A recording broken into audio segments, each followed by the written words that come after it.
and I don't know what else to say about it. It is so goddamn good. What is Black Lightning? I love Black Lightning. He's my. Totally bit my tongue when I went to go see Lightning. It's my favorite Street Fighter V expansion pack. Damn. Oh, I thought that was going to be Alpha Part 4. That fucking hurt. It was. They shelved it. Anyway, Black Lightning fucking rocks. Ow. I think I'm. Yeah, it does. It does. Pretty good. Yeah. There's something about the actor who's playing Jefferson in Black Lightning. The way he has this constant look of like, I am so 110% done with every single fucking one of you.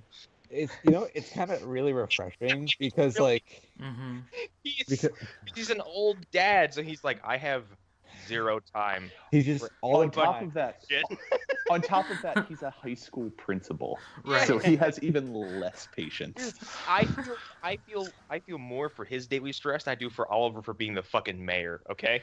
Yeah. And Oliver is also a fucking vigilante who runs around at night, but Oliver is rich, has lots of aides, and not those kind of shit. I know, but I'm a child, okay? Oh wait, no, I gave you more credit than I thought. I thought Hunter giggled. No, I did giggle a little bit. He has lots of help, and he's a fucking maid who takes care of his ambiguously aged boy. Here's the thing. I really appreciate a character in this, like, not in this universe, because he obviously is on a different Earth, but like in this kind of like setting, who's just kind of like, oh my fucking god, I hate all this. Like, fuck all of you. Who's like, I don't want to do any of this. Please, don't make me. Yeah, like, what the fuck? Sure, if he didn't have superpowers, he's like a single step away from being Michael Douglas and falling down. Like, Yeah. I like that a lot. Just like it just fits so well. Don't discount the fact that Oliver probably has a ton of stress because he has to live in fear of this ageless, immortal being that's taken the form of his child that he has to worry about what type of hell it's going to rain down on him. like, Ollie's just hiding behind the couch. He's like, oh no. Yeah, He's doing calculus again. The nanny is actually an ancient mage that keeps it in check on a regular basis. he grabs my collar and goes like, "It's you, Raish, isn't it?" When he becomes too powerful, she summons a Baba Yaga, and the two of them battle. To age him back down. Yeah. The chicken-legged house comes running out of, I don't know, Star City's forest. God damn it. This episode of Lore brought to you by...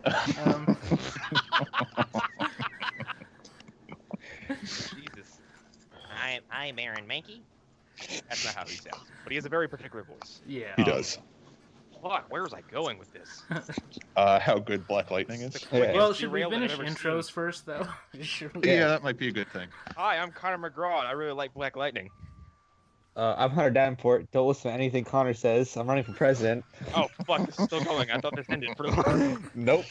Me and Hunter have been engaged in a political strife today. In a political smear campaign. I'm slinging shit. You've skipped campaign promises and just gone to the ugliness as quickly as possible. We went right to the most underhanded bullshit I've ever seen two people go through. And we were dirtier than the actual election from last year. Yeah. I didn't know that was possible. Yeah. Who else is here?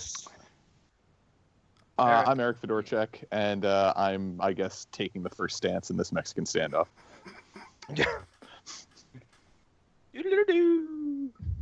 Arlen?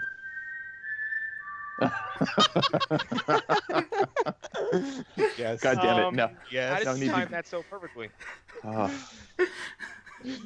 Oh my god, this is already my favorite episode ever. Were you waiting to do that like all day? I was at work, and I was like, I should play the Hunger Games theme tonight, just because it will fit, so. Perfect. Oh, man. Oh, boy. Anyway, that's Arlen. Yep. Alan's still off on a sabbatical, and where did Barry go? I don't know. He's in the same sabbatical location that Barry Allen He's went. been. Yeah. He's been. the Addams been- family home or whatever. He's still temporarily poochied, but he's fine. He's waiting to go. He's waiting to go to Legends, Yeah. which, by the way, is happening. Is happening. We all called it.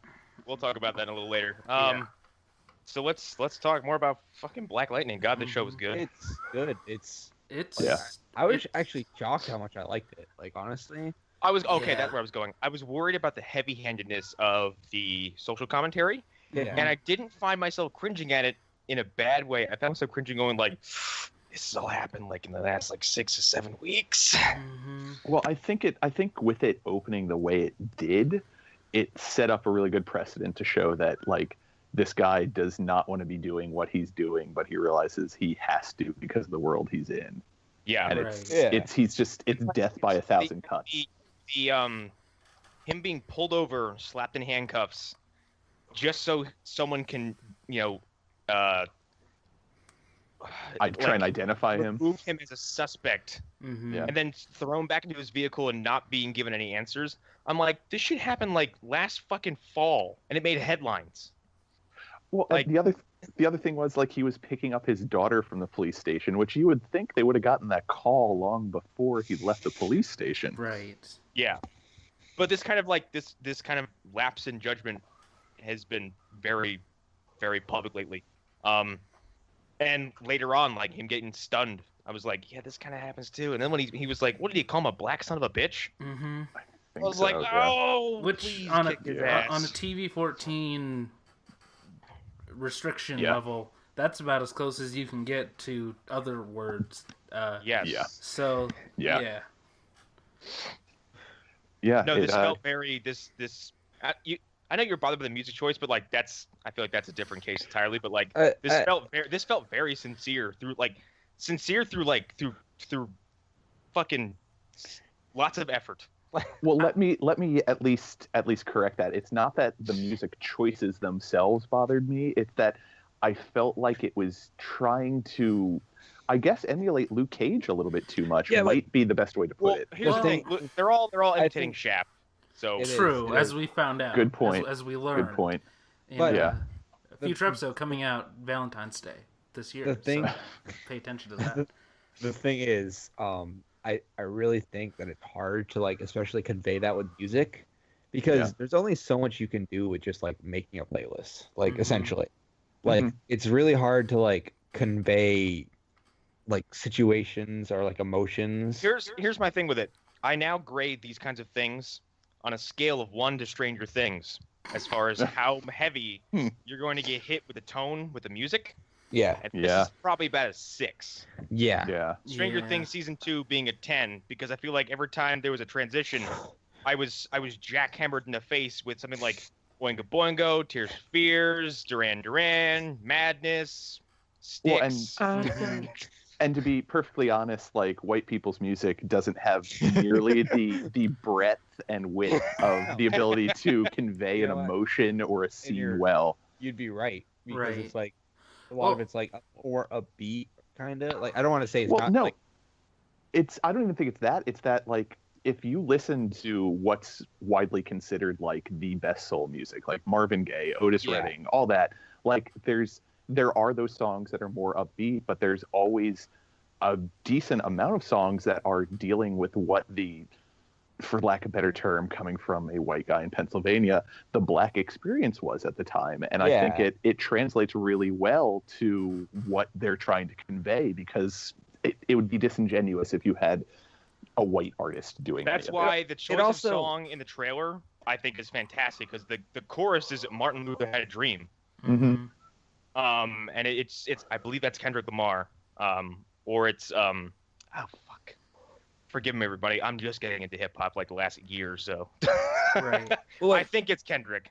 it is. I think it is Kendrick too. Yeah. but, like Also, it's important to point out, and I understand the emulating Luke Cage thing, but let's think of it like this. How many TV shows have been made about white superheroes? All Exactly. all of of them. them, all Exactly. of them that have ever been. Exactly. It's, Yeah. Before this, it's Luke Cage and Mantis, right? And, I was gonna say we better not mention Mantis. And maybe a couple that I'm forgetting that flew under the radar. Movies, it's even less. somehow. No. It's like it's Catwoman, it's Steel. The representation about is that is- shit.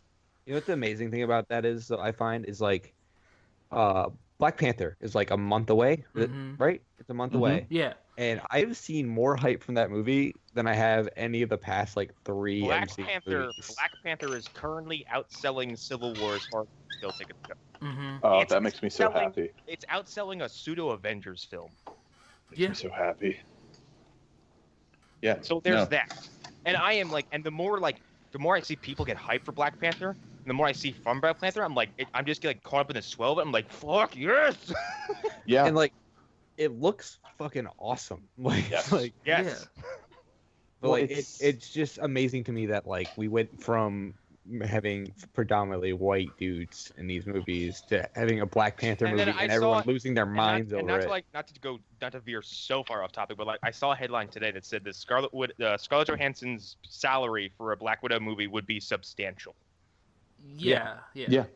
I'm She like, can I'm demand like, I'm that like, at damn this point. straight. did someone fucking hit me? Like Black Panther's coming out next month, everybody's excited for it, and now I saw that kind of headline. Yeah. Yeah. This is awesome. Well, it's the inverse of what's going on politically. Like entertainment is swinging hard the other Oh my direction. God, I love it so fucking much. Yeah. I did. Yeah. It's great. Like I'm a fan of this direction. Like, Yeah. Mm-hmm. but anyways, Black Lightning. Black Lightning is fucking great. I love everybody in this show, and I like the fact that what's his ex-wife's name? I actually can't. I have a hard time remembering most of the names yet. Liddy, I think, or Lynn. Yeah, it might have been. Yeah, I think so. I like her too because she's also been on the other side of this. Like she's in the same position as Jefferson is. She's like, no, we don't have time for this. Like, Mhm. you don't have time for this. I don't have time for this. We don't have time for this as a family. Yeah. I like the flashbacks of him like bleeding to death in the bathroom and like having the kids having Yeah. to see it. That's something you don't get to see from superhero stuff. Yeah. You get to see the parental side of things, where It's- it's like you have children who are going to see you come home Yeah. dead. It's really just Daredevil before this that really Yeah, showed and Daredevil comes home to his empty ass house. Right. Like occasionally he comes home to Occasionally, Rosario yeah. Dawson, and then that becomes a Occasionally- big deal. Like And that's occasionally it. he comes home to a very angry Foggy. Mm-hmm. Yeah. Well, that's the other thing with Black Lightning Matt, too. don't is do that- anything reckless. Mhm. That fucking picture cracks me up every time. That's the other thing with Black Lightning is that we're coming into a show where this guy was already an established hero and he retired. Right. Yeah. So you've got a whole bunch of backstory that you can play off of really well. And that's what I think excites me the most about the show is that it's coming in with an established mythos that they're going to be able to build off of a whole lot if they choose to. Yeah. Yeah. It's really great. Also, I give this a year before it crosses over. Oh yeah. Yeah. Definitely, because Yeah. like if it's this good, like there's no way they're not going to. Right. Yeah. Like I'm sorry, I just googled that picture real quick. I wouldn't Really? be. Oh my god. That is the fucking best. It cracks me up every time.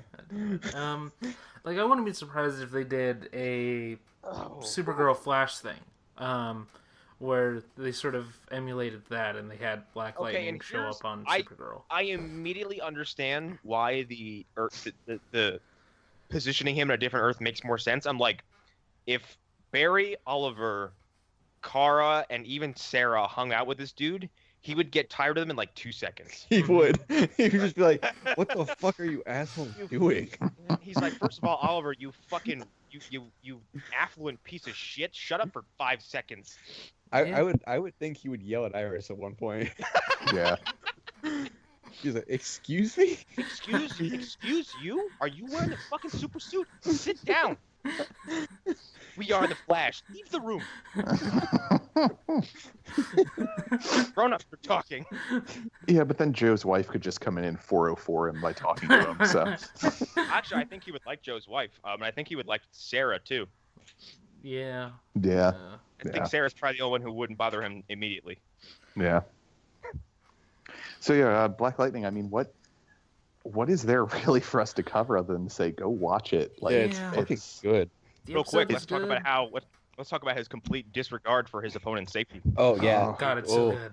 It's so good. Those And last I said 10 minutes. I said it before we started recording, but it's very refreshing to see a CW superhero who is motivated not by like any kind of heroic, like false moral code, I'll call it, but more like, I'm retired. You took my kids. I didn't want to do this, and so you're all dead men. Like, I have to like this is not something I really wanted to do today. Yeah. Yeah, but that was the thing, though. I mean, it just showed that like he's a guy who's in complete control of his powers too. He's not going to spend that time like with first seasons of a lot of these shows where he's figuring out how this works and that works, and I can do this too. Like he levitates a guy with electricity at one point.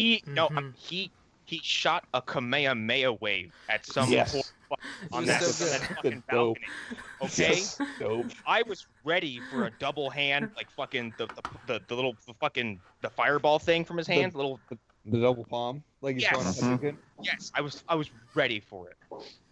Like And if it happened, I would have opened my door and run around the house going, ah! that for me is on the same level of Godzilla doing the kiss of death in Godzilla 2014. Yeah. Yes. He just Yeah. opens up his mouth. Yep. Yeah, so good. So great. Yeah. very good. That's worth waiting 2 hours for Godzilla to actually show up. Yeah. Wow. It's pretty. Hey. I really like that movie. Hey, I I will like that not movie. tolerate any of that cheap shoddiness. I like that movie, but No, I on know. repeat viewings, you're like, go away, Aaron Taylor Johnson. God, all you're No, doing is there's looking an at hour where you can play solitaire and look at Facebook. All right, I have one thing to say to all of you, and it's welcome to Godzilla films, because that doesn't go away. Yeah. Mhm. Well, it's Yeah. different because I feel like Aaron Taylor Johnson was like you could have cast him as casted Plank from Ed, Ed and Eddie Yeah, you Right. could have. in that role, and it would have been the same film. And you, Bryan really Cranston would connected to still- random Japanese news reporter in the previous films. Is that what you did? Yeah, I did. Well, and the Olsen sister was basically just a carrot on a stick during Right. that whole movie. Who would break down and cry pretty frequently. Yeah, she would. Yeah. Yeah. No, like I mean, she was- I fully admit that movie.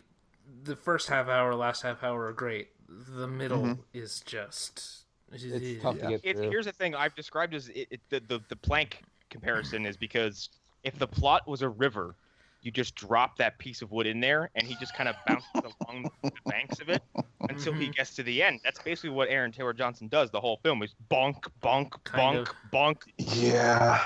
Yeah. He goes to the movie like you go through a few levels of Ninja Gaiden, and you're like, I'm on a blimp. Now I'm in a subway station. Anyways, go watch. I'm Shin glad that Godzilla. joke landed. Yeah. Yeah, watch Godzilla. Do other things for about an hour of the movie. But, and fucking watch Black Lightning. This show is really Yes. good. yeah, like I love when he's running and like his daughters join him in the run and they're just having the best time.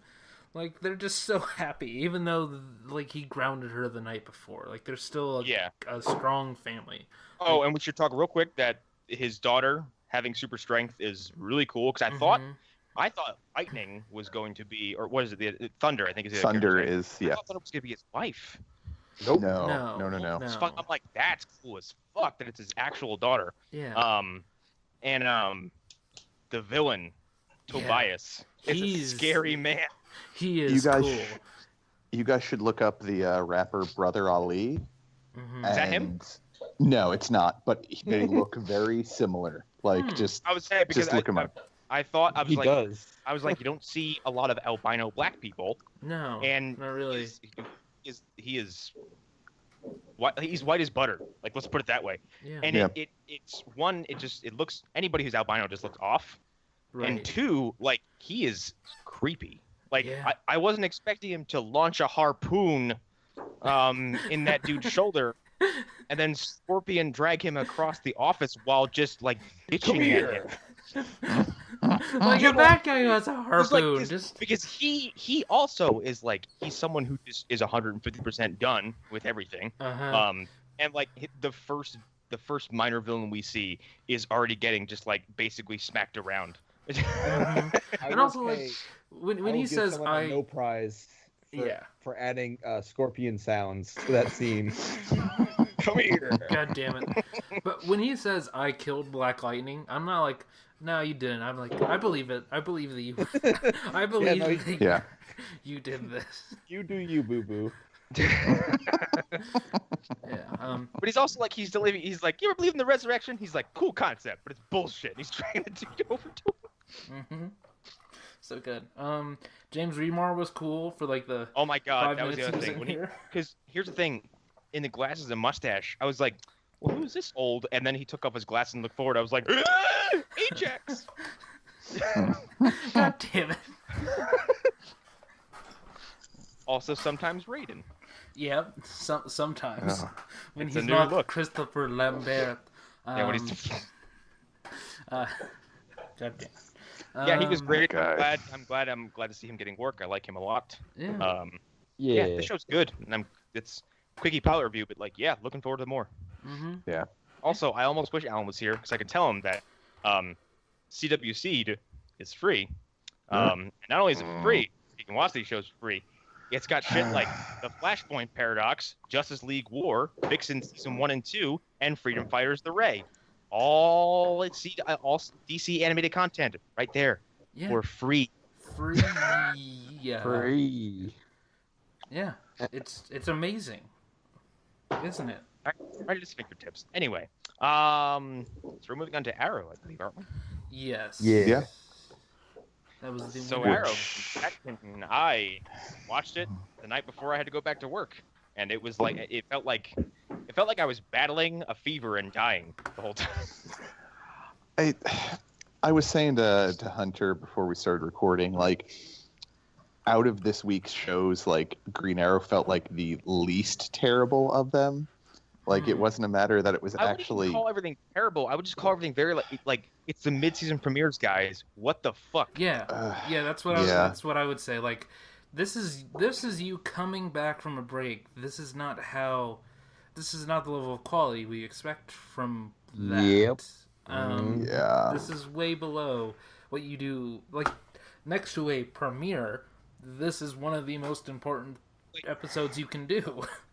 And like even Flash, who came back with like a potentially show-altering like plot development, is like, it just feels like more of the same. Yeah. It hit like a wet bag of turds. Like, it didn't do anything for me.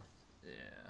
Well, I'll bring up all the issues that they did with the trial of Barry Allen when we talk about Flash. But Yeah. Arrow came back. I was like, all right, what do you got? Oh, villains are still meandering. Mm-hmm.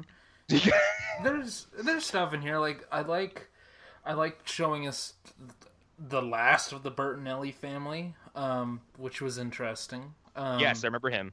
Which felt like a way of like, we're gonna do Huntress again. We promise you, she's still out there. But we just have to get the actors free, which is interesting. Because I feel like you don't kill that character off unless you're like trying to piss off the Huntress. That doesn't play out in some way. Yeah. I'd be very, very confused. But no, you're right. Like, this whole villain team thing, it was cool at the very end of the mid-season finale. But so far, it's not that interesting. Okay, because they don't feel like a villain team. They feel like a bunch of dudes just... I don't, like...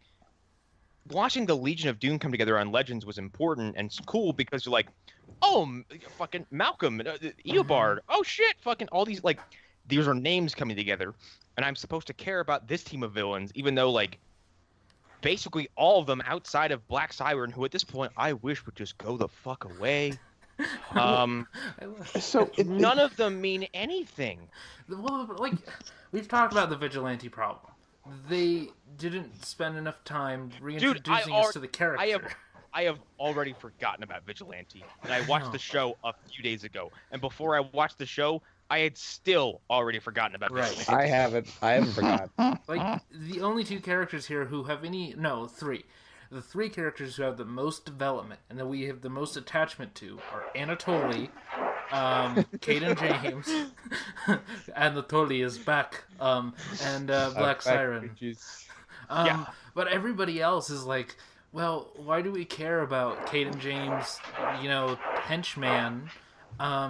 We don't care about Vigilante at all. Because you know what? And we Dragon. Might care about Vigilante. We might care about Vigilante if he was still under that mask and his reveal wasn't a fucking disaster. Right. Yeah. And Dragon is just nothing at this point. Exactly. And that's. Yeah. Go ahead.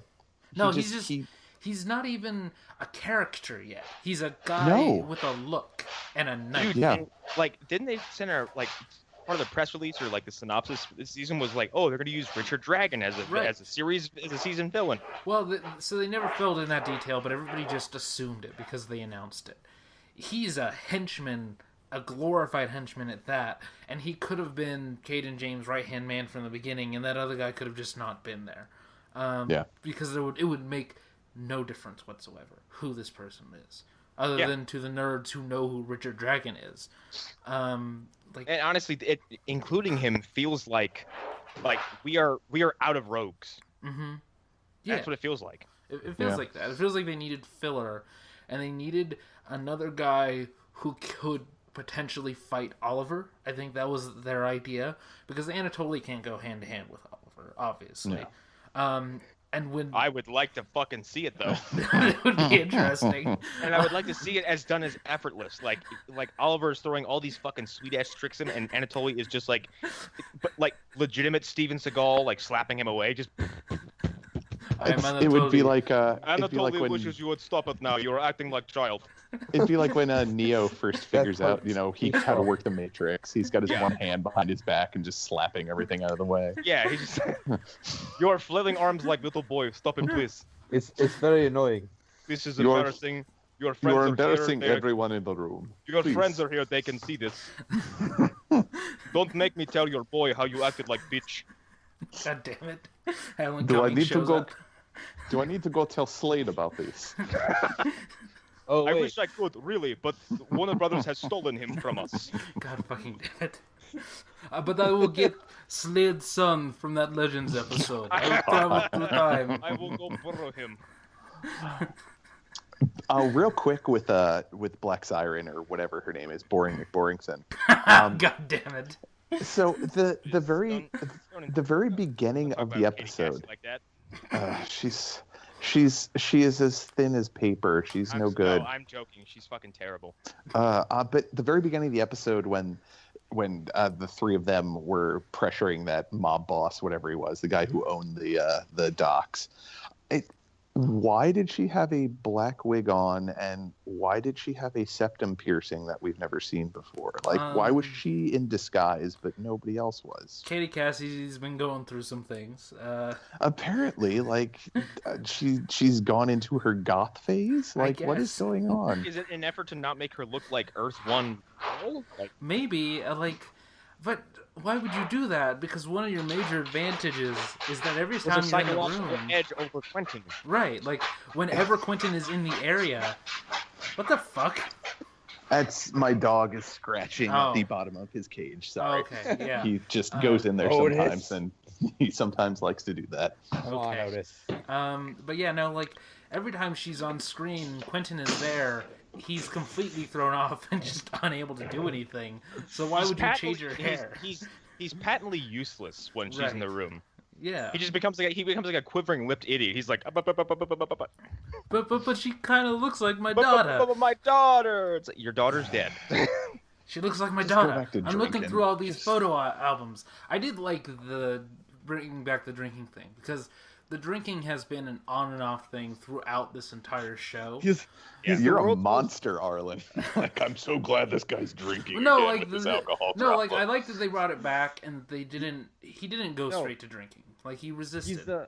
No, I like Quentin a lot because Quentin is one of the only most inconsistent alcoholic. Well, no, well, I that's like. the thing. I He like- switches drinks also. I like Quentin because Quentin is still standing despite the fact that the writers of the CW verse have tormented Oh him yeah. for Yeah. 10 years now. Haven't they deprived him of a reunion with Sarah? No, they did have a reunion at some point. They did? Okay, I because, don't remember it. I believe he has to tell her that Earth One Laurel died. Because I think like last season he was like, both my girls are dead. I'm like, what? No. No, I don't. No, I think he meant they died at some point. But no, like, because like the episode of Legends immediately after Laurel died, she came back to Star City and she almost quit the team because they wouldn't let her go back in time and save Laurel. Okay, all right, yeah, I'll have to go back and rewatch that. But yeah, I always feel super bad for Quentin. I'm like, you just get beat up, and here you are, just fucking showing up to work. Yeah, just pushing that boulder up that hill. God, fucking biblical. Oh yeah, Sisyphean reference. Mythological even. Yeah. But, so does that make Oliver Hades? Kind of, or Prometheus? Maybe. In the context of this universe, he is Prometheus. Yeah, because he kind of started all this. Yeah, I would say so. Yeah. So that means that Oliver is either realistically or metaphorically going to be chained up to a rock and have his intestines pulled out by a vulture at some point. Wouldn't you call you would call that the island, wouldn't you? That's a good point. Or the show version of Prometheus ripping his tattoo off. Right. Like the things he did on the island, what happened to him on the island, the things from the island that keep on coming back and fucking him over. It's like Lost. A little bit. But the real question you should be asking is, how old is Zoe? I think that's a theme. It really is. And will her age change in the next episode? Wait, hold on. I don't know. Who's Zoe? Fuck. Oh God, what's his name? Wild Dog's daughter. Yeah, Renee's daughter. Yeah. Who the last time she was on the show, I remember her being 5. I don't know if that's true. She's of the same race of immortals that Oliver's son is from. Obviously, like they're actually just shells of dead children that the elder ones inhabit and watch over this play that they're getting together, that these superheroes are fighting for them. Like if you're a character under the age of 16, CW does not know how to write for you appropriately. Like if you're an 8-year-old, you will be a 12-year-old one week, and then a 10-year-old, and then an 8-year-old another week. Clearly, like you're going to be writing a term paper like 2 weeks after you're introduced, even if you're 5. It's really weird. Dad, I don't understand this James Joyce novel. Goddamn. Here's the thing: CW doesn't know how to write children or women for the most part. No, that's very true. That's very true. I will admit, though, things have gotten better since I started watching. Like, there seems to be an interesting change going on with a lot of the female cast, that they've gotten so much stronger, and they're actually wearing outfits that look like normal women would wear instead of like cocktail dresses, or at least variations. Maybe it's because a certain executive who had some tossed against him is suddenly no longer there. I mean, I think we still have a few more episodes to go before anything that he had his hands on isn't there anymore. But that's fair. That's a possibility. In terms of like when the shows are actually being like shot and stuff. And I would say that like Canary and Felicity show themselves to be some of the better written female characters. It's the characters outside of them that usually seem to be lacking in a lot of these shows, and which is actually the one-offs. Actually, I have a complaint about Dinah. In this episode, she bothered me. Yeah. Can they please stop doing things to make me dislike her? Yeah, because we're all on the Dinah train. I feel like, and it seems like it's a Black Canary problem. No, because like the problem with the second Black Canary was they rushed it, and they tried to make us think that a woman could go to boxing classes and then become a vigilante.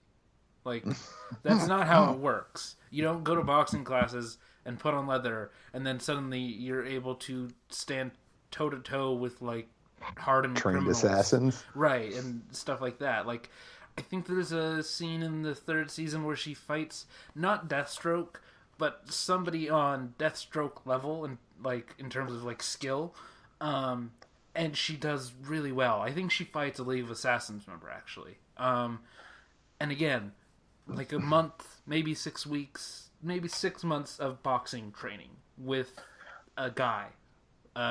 He's supposed to be Wildcat, but that's beside the point. Who's supposed to be like the best hand-to-hand fighter in the DC universe, Right. but they don't have time to go into that. Mm-hmm. Yeah. But like, that was the problem with that. This is different. Her writing was never the problem. It was the character's arc that was the problem. And then it became just like, she obviously didn't want to do that anymore. Like, got to the point where it was very clear she did not like doing stunts. She didn't like doing fight scenes, and it showed in her performance, which was the problem towards the end of her time in that role. So I don't know. It's now Dinah's arc is becoming problematic because fucking vigilante. Yeah, Dude, it speaks volumes when not only the reveal but then the follow up of this character that I don't even know his name. I don't know who the fuck he is. Because it did nothing to remind us that he was even a thing that existed. Yes, I forgot he even got shot in the head. He was a footnote in Dinah's backstory that, again, like I've said this many times, if they had spent 12 episodes building him up as a person who was important to her, flashbacks, the whole shebang, things that gave us a reason to care about this character beforehand, things to make him more like the Bucky of this character's arc, then his reveal would actually have some impact on us. But it didn't. It came in like episode 5. Can you imagine if it was like Bucky and Bucky's like, who the hell is Bucky? And the audience is like, yeah, who the hell is Bucky? Like, it's pretty close. What is that? Well, that was something you had brought up before, Arlen, though, was the fact that if they would have done that, it would have helped, but it also would have just been like, oh, that's who that's going to be. Okay, like, right. It's hard to have that. Here's the thing.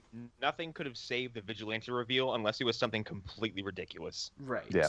Like, unless it was Patty Spivot levels is Zoom, okay? Okay. Well, like, here, they could have set it up as... They could have leaned into Quentin being vigilante, which is a theory that was going around. If they had leaned into that as a distraction from her husband being vigilante, we wouldn't have noticed. No, instead they leaned into him being Prometheus, which ultimately went nowhere. Yeah. Yeah. Which, I mean, I still love the Prometheus reveal. But oh, me too. God, it's great. It seems like they blew their load on that reveal, and then they didn't know what to do with this reveal. Yeah, it's almost like the CW writers. They reach a certain point in quality and have to just backpedal until they luck into something great. Mm-hmm. Or it could be they used up all of their creative juices on the crossover, and we're going to feel it for the rest of the season. Yeah. Well, we have noticed there is a seeming rotating levels of quality. Yeah, shows. Definitely. And certain shows get it at a certain time. Like Legend Season 2 has no business being as great as it was, episode per episode per episode. It was ridiculous. Like, I don't think there's a bad episode in Season 2 of Legend of Tomorrow. There's like one or two that are like, but that are not probably bad. Forgettable, but not bad. No. And because Legend Season 1 has episodes where you're like, fuck this whole show. Yep. Jefferson turning into a Birdman. That happened. That happened. What? That happened. Jefferson turned into a Birdman. They turned him into What's His Nuts from fucking Neverending Story 2. Yep. That's beyond ridiculous. Because Vandal Savage was experimenting with Shiara's DNA to create birds. Sure. Because he could harvest their life force. Because in this universe, his life force and the Hawks are connected, and that's how he stays alive. And he acts out that fact by repeatedly stabbing Carter. So mad that we have to be friends. Oh God, fuck comic books sometimes. Yeah. Hey, I just introduced some friends I know to what Spider-Man Reign is, and I think reaction so fucking long. Oh, you're doing the Lord's work there, Connor. God. An old Peter Parker shows up in the Hardy movie. Literally. Fuck everything about Spider-Man Reign. In addition to doing that, update on roommate situation. Dean bought Watchmen completely unsolicited. Oh my. I didn't suggest it. I came home and was like, "Is that Watchmen?" He's like, "Yeah, I just bought it." I was like, "Oh, yeah, just do your thing." Pretty little sister. Boy. Fuck, where were we? I don't know. Arrow somewhere. Vigilante. Yeah. Yeah, Vigilante's bad. Vigilante is bad. I don't know. I don't know how I feel about this. Like, I thought it was cool when he, like, threw Dinah off his hand. And then I wrote in my notes, that is not Wolverine. But I liked that bit. But, like, everything else about him, like, as far as the story, it's just... Ugh. This doesn't work. But yeah, like, I don't know. I don't know how to feel about the character Vigilante or how they're misusing him. I'm more mad about Richard Dragon because they made such a big deal about it. But yeah, I don't know. I'm trying to remember what Dragon's ability was in the comics, or at least in the run of Green Arrow I read, and it was something about like he was this like ridiculous level fighter that could see what all your weaknesses are. The Silver Monkey? Is that what you're talking about? Well, wasn't he like an Iron Fist type? Like, that's what I've heard. I've heard him compared to Kind of, Hawk? yeah, from what I remember. Connor Hawk was like, he has a metagene where he just needs to see him. He's like Taskmaster. He just needs to see you do something once and he can do it. Okay, because the version that was in, I guess it was the New 52 Green Arrow run that I read. Yeah. He had this ability to basically like he could see what like the weaknesses or what the percentages are of what would be the best choice of actions to take to like. So he's like what's his nuts somebody. from the Inhumans. Yeah, kind of. Yeah. But like I'm not seeing that at all with Dragon. Like he's just, as Arlen said, he's just a trumped up thug. Yeah, he's a dude with a kind of cool looking knife. That's his entire. Yeah. He's fucking that actor. Kano. He's an actor who I've seen do good in previous. He's been very good and stuff. But I mean, he's for all intents and purposes like Richard Dragon is just it's that actor, right? And that's all you really have with him at this point. Yeah, like you could have flipped a coin between him and other guy who is also working for. I can't remember his name, but you know who I'm talking about. Yeah. Caden James, like. For Ben Linus. Yeah, and also like I keep forgetting that character's name. I just keep calling him Hello Zep. God damn it! I do. So there's a moment where Caden is like, "It's not his time to die today," which was like, really, you're that kind of villain. You're that guy who's like, I'm so devoted to my plan, and he needs to die exactly that way. I expected him to kind of be a little bit smarter than that. Like what I like about him so far is that he's kind of a Adrian Veidt type. Like he's a guy who is a couple moves ahead of you, and he's not going to act like a villain. He knows how villains act, or how they're supposed to act. He's not going to kill somebody just because he knows they could potentially be a bigger pawn or a bigger piece in this giant Rube Goldberg machine he has going. Mm-hmm. Like they have a very specific part to play, and to kill them at that point would ruin everything. So, I don't know. I feel like I'm the only one who feels like going from Adrian Chase, super smart, evil, sinister, vile, disgusting sociopath to hacker man. It's kind of disappointing. I feel like it works because of his performance. I think if his team, again, if we cared about his fucking team, I don't care about his team or what he's doing because he just shows up and does stuff. No, I totally agree. What is this? I'm like, what is the long-term plan here? Yep. Yeah, and I think that's my biggest complaint. Yeah, it seems to just be revenge. And I don't care about his revenge yet because. But his revenge on who? So he said it. Oliver killed his son at some point. We don't know who that is. Oh, okay, that's right. Yeah. He said, "You killed my son, and I want revenge." We don't know who his son is. My guess is it's Vertigo 1, because why not? But, might as well. At this point. Yeah, like we don't care. Like, you've done nothing to...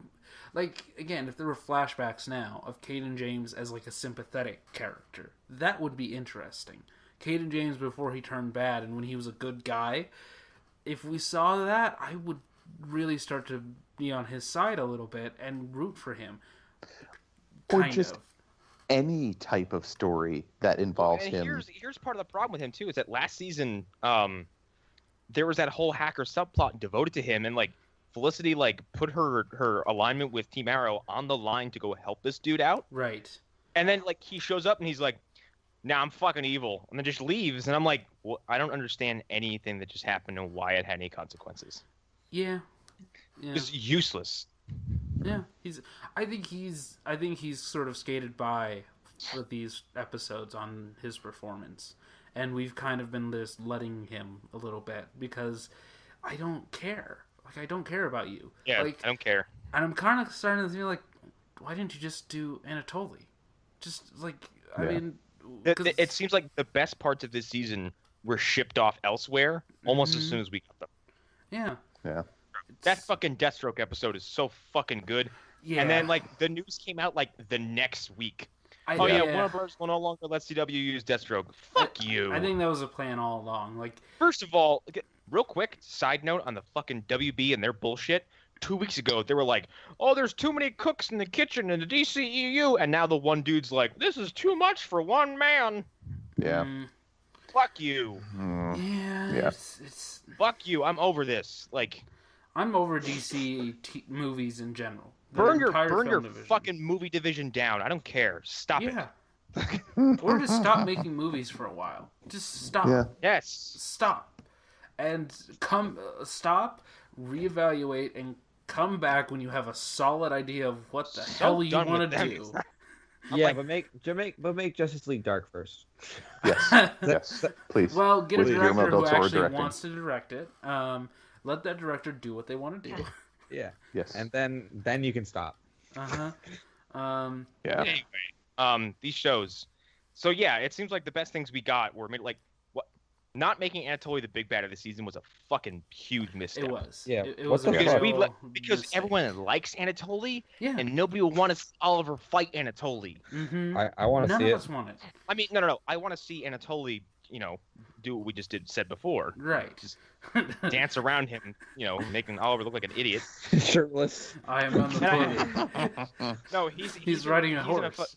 No, he's fighting a bear. It's like no, he's like reading a book in one hand. He's like stirring sauce in the other one, and Oliver just comes to attack him. He just starts like batting him with a wooden spoon. You're making it minorly inconvenient to make this sauce. Oliver, please, this is my mother's recipe. You're being very disruptive. Now you have fucked up my borscht. Now I added too much salt. Now you must die. The beet ratio is too high. You are going to be done now. I overcooked the meat for this stroganoff. This is not paprika. My kielbasa is burned. I have spent too much time fighting you. My bratwurst is ruined. This will not do. I will drink vodka now. Okay, I want to see it. How did this episode of Arrow end? Because that was something we discussed. So it ends with Team Canary being born, which is what I'm calling it. Yeah. Oh no! Maybe I fell asleep. I don't remember this. So basically, so earlier on in the episode, right before Oliver has that big warehouse fight where he realizes that doing this alone is a really bad idea, and although he tries very well, and that's a very well done fight scene that happens. But before then, Canary meets with Curtis and Renee, and she's like, we need to go back out on the streets. We can't just stop doing this because Oliver said we're not part of the team. This is what we're good at, and we can help people without him. So then at the end, Oliver comes to them asking if they want to rejoin the team, and they said, we're going to go out on our own, and we're going to be our own team. We don't need you. And also, we don't trust you still, and we don't like your way of handling not trusting us. So. Oh yeah, it's because they found out about they were being bugged at the Arrow Cave. And, so remember Petty Cisco? Mm-hmm. Mm-hmm. This is Petty Cisco. I feel like this is more legitimate than Petty Cisco, though. If I'm honest, It's still Petty Cisco. It still is. Because here's the problem. This is just like I'm done being Green Arrow. No, you're not. Yeah. No, you're not. Well, John Diggle. First of all, they're like, and now John Diggle is the Green Arrow. Yeah, but that was John Diggle cool. Didn't do it. John For Diggle 3 didn't episodes. do a fucking thing as the Green Arrow. Yeah, but he was awesome though. So He told that one guy his choice in music sucks, so I Yeah. like him for that. and he like choke slammed a dude. Like, I'm sorry, Yeah. that was worth I it. mean, And he got that badass crossbow that they used once. Like, Yeah, that he used once. Like, I Diggle was don't want to cool. see John Diggle in a fucking green hood chokeslamming people. I just want to see John Diggle like as John Diggle chokeslamming people. He's a fucking Yes. pitbull. I mean, Like it's this. obvious we're gonna get more of that after the end of this episode Yeah, because he also exactly. gets the Yeah. implant. yeah. The implant, him like just being able to like shoot really well. I don't know why that was so cool, but it was. But yeah, I don't mind the two teams because I feel like they're not just undoing what they said that they were gonna do. Like, I'm fine with that. I'm fine with the idea. Well, of and here's not my just problem with it instantly long going term back. is that they're gonna they're gonna undo this right, within weeks. but they're not gonna undo it 1 week later. I feel like there's a difference there. There's a difference between going right back on it and giving it time. Like, I mean, I would trust that line of thinking. This is also CW who had the balls to do a Flashpoint in a single episode. right, but they're not gonna go back So- on it next week. Like, I feel like they might be learning from that. Actually, like 4 weeks. To All I'm sort saying of is let if this play out. next week they all shake hands again, I won't be surprised. I At don't all. know. I think you're completely right. If that happens next week, that would be like, okay, Oh, see, CW gonna CW. CW's gonna Well- go at this way too fast, and that's the biggest criticism that you can have of CW, and the thing that I like most about the CW is that they do things so fast. They got to Reverse Flash within the first season of the Flash. It wasn't Yeah, and I can't complain because it's fucking perfect. right. Like, there wasn't 2 seasons of like, the Reverse Flash is coming. You won't know when. We're gonna have Mirror Master be the big bad. Ugh. Like, Yeah, that worked out great. like they didn't do that. But also at the same time, I'm like, yeah, but you could, like, I don't know, not start a plot line and then end it in one episode. That would be nice. Well, here's on the inverse of that. They're also, now that we've watched all of these shows, they've also become notorious for like, can you fucking end this already? Mm-hmm. Yeah. Well, I'm That kind of being wondering. Vandal Savage and that being Savitar. Well, I mean, one of those you're completely wrong about, but I'm not. Vandal Savage sucks. no, it didn't. It was pretty awesome. But yeah, I'm no, kind of like, wondering with yeah. with the way things are going with at least with Flash and with Arrow, and even to an extent with what's going on in Supergirl. Like, there seems to be this idea of fracturing what we know as a team, and I'm kind of wondering if this will last through the entire season for each of the seasons of the show. Maybe it does feel like that a little bit. And I'm interested. Well, I mean, let's. Flash and Arrow went into court dramas at the exact same time. they did. Yep. Yeah. Which, I mean, we've talked about this before, but it's really weird when you do the same thing at the same time. It's not good. It doesn't make us On like the the same shows network. more. On 2 shows, they're in the same universe. I mean, Come like, on, guys. I think We're one of all our in the same longest room at some episodes. point. One of our longest episodes is the episode from last season where Vigilante showed up for the first time at the exact same time as what's his face, Guardian or whatever. And then there was Fuck. but but like there was another Vigilante in Supergirl who was more hardcore than Guardian. And there was a whole arc about that, and that happened in the exact same episode as an episode about Arrow trying to take down. And all this Vigilante. happened like a fucking a fresh fart away from Daredevil season 2. Mm-hmm. Like it Okay, was, so it was really annoying, to see the same thing over and over again. When and this has happened many times. We've had weeks where we've watched the exact same episode of TV twice, and it always throws us off. It's always jarring because it's like, so there was no oversight here, and nobody stepped up and said, "Hey, maybe we should move this episode to another week because we made the same show twice." Yeah. Oh yeah, I kind of wonder if it's the writers meeting up, and then whichever team thought of it first, the other people are like, "Well, hey, maybe we should do that too," and then it spiraled from there. Maybe that's a Or possibility. it's a conscious decision to repeat the same ideas across all the shows, which is bewildering. Yeah, like. Yeah. Anyway, I don't like this direction of Arrow. I feel like the first half of the season was a lot better than this. Not the first half, the first quarter. Like the first few episodes were great. Yeah. I mean, it got off to a better start than Flash did, and I mean, it holds the record right now for as long as we've been doing this show. yeah, For the longest streak. and like it scrapes by this week because, like Eric said, it's just the least bad. Yeah, Yeah. it's just Which I think we should barrel into Flash because I think. Yeah. Wait, is it Arrow, Flash, Supergirl? It's Arrow, Flash, Supergirl. Yes. Yeah. Okay, because Oh, before you jump into Flash, though, I Yeah. do want to point out that I really like how my theories on Renee and Mr. Terrific seem to be going further and further towards that happening. Because man, Curtis keeps going over to Renee's house and just coming right in without having to unlock the door or anything. It's just hanging out with his daughter. Like, yeah. What the fuck? they are the one true couple. the only thing missing are jazz saxophones. So Show me your Flash, T-spheres. God fucking damn it! you motherfucker. So we got the trial of Barry Allen in the way that I didn't want it. So I wanted it after he snapped Reverse Flash's neck, but here we go. This is the worst Okay. possible version of this. This is the laziest, most full of holes. This trial is Swiss cheese. Mm-hmm. Yeah. This is okay. The list of problems that this scenario has is insulting. Mm-hmm. Let's start with DeVoe's wife, whose name once again escapes me. I feel so bad about not remembering her name. Francine or something like that. Okay, her defense is a crock of shit. Yeah. Yeah. Yeah. An absolute crock of shit.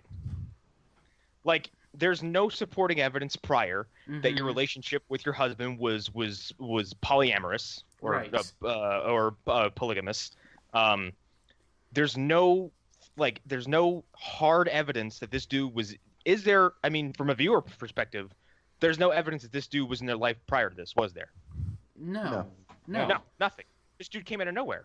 Right. And now, like, people are showing photos of you sucking this dude's face while you are on the stand Yikes. being questioned about your husband's murder. Yeah. That is the sketchiest bullshit that someone could come up with against you. And the jury's like, "Oh wow, she's fucking right. Yeah, her disabled husband totally let her have a boy toy." Yeah. The jury What? wouldn't buy that. I don't care how Canadian they are. They wouldn't buy it. Oh well, I guess she needed a Well, boy you in know her what? life. She needed some warm and comfort. like I There's just- only so much Molson you can drink. I don't believe it for a fucking second. And also, like, even if DeVoe had been smart enough to come up with like a fake article about him being polyamorous, right? If he had like anticipated this, there's still a past for this guy. This And also, person. let's again go to the audience perspective. The audience perspective of these two is that they are so 175% devoted to each other. Like, the idea of adding a third member to that is Mhm. preposterous. Yeah. Like, she stayed with him. They came up with this ridiculous plan to make him into the thinker in the first place, and she stuck through him after he lost the use of his legs, and like developed these ridiculous godly fucking powers. Like, Mm-hmm. Yeah. Yeah. the idea of like, and we don't, obviously, like, the general public in the show wouldn't know that, but like people who would be around them would kind of get the understanding that like they are a very passionate couple, Right. Yeah. and nothing would split them up Yeah. or come between them. And like a third person, I don't care how polygamous you are, especially after you've been, especially in the case where after you've been married, like introducing a second another component into a marriage like that will eventually cause problems. Mm-hmm. Like, not. I can't remember the name of the guy, but the creator of Wonder Woman, his polygamous relationship was very like even, like it was even-handed. Like, Yeah. his wife also loved the woman who inspired Wonder Woman, who I can't remember. Yeah, no. like you'd have people coming out who've known these people their whole lives, Mhm. who'd be like, "Oh, what do you mean? What do you mean this is what's happening? That we've never seen you do this." Right. We've never. And I'm not even trying to be heard presumptuous of about this like their before. characters on screen, but like there's no evidence for us, the viewer, to buy the fact that this would hold up in a court. Mhm. No. Yeah. And also, it's not something you can just spring. Like, again, he's a professor. So was the writer of Wonder Woman. He was a professor. Being a professor and being polygamous isn't that far of a stretch. People would buy that. That a learned man, someone who is very intellectual, would be into that. And that his wife And also, would be like, into that. wouldn't you even, like, when you're brought in for questioning before a trial is even, like, commenced, Mhm. wouldn't you bring this information up? Right. And not have to be blindsided by a defendant? Yeah, you like- would have told Star of the Human Target on Fox from a couple years ago. You would have told him that. Which, can I say how weird that is that he was... He looked was super the one- familiar, and I couldn't pinpoint who he was, and bam, Yeah. there it is. It was so weird because I feel like they would have saved him for an episode of Arrow with the Human Target on it, and they would have made him the bad guy. So Oh I wait, feel- was that her attorney that you're talking about? Yeah, the Yeah. prosecutor, yeah, like... Oh, the prosecutor Yeah. from Smug Prick and Associates. yeah, all right, yeah. that guy. Yeah. But yeah, he played the Human Target, and I feel like... He's prosecutor poor man Stabler. Mm-hmm. And this is a universe that's so good about like insider references and like putting the modern version of characters in the same scene. This is the same bunch of writers who had Wentworth Miller and Dominic Purcell make Prison Break jokes. Right. Yeah. Like I feel like not having him and guy who was in Jessica Jones on the same scene together it's not their style. Even if you did it in Flash, like maybe they're setting something up. You know, maybe Human Target will play into how Barry gets free at some point, which would actually be an interesting thing if they did that. That would be really cool, actually. Yeah, like, and it's like the interconnectedness. We don't see a lot of characters from Arrow show up just randomly for no apparent reason. Like if there's not a crossover, it just doesn't really happen. So Yeah. that would be interesting if they did that a little bit more, because it really doesn't happen anymore. There was a season where they were really good about that, and then they've kind of gone back and forth on it ever since. So let's get to the other part of this trial that is complete bullshit. Yeah. Barry not admitting he's the Flash Well, is the dumbest thing I've ever seen. his spontaneous development of powers that he doesn't know how he's using. Like what? Yeah, he even what says, the like, fuck? how you doing this? No, I no. don't know. I don't know. Him saying "I don't know" is the real thing that pisses me off about it. If he had said, "It's something I've been practicing, but I haven't really been able to make it work," Yeah. I believe So that in essence, he could in do essence, that. he just, I mean, like, yeah, it's the first of all, it's the fucking Speed Force. Mhm. We've discussed it before. Can the Speed Force make a sandwich? Yeah, sure. It's the Speed. It's fucking Right. magic. It can do whatever the fuck you want it to.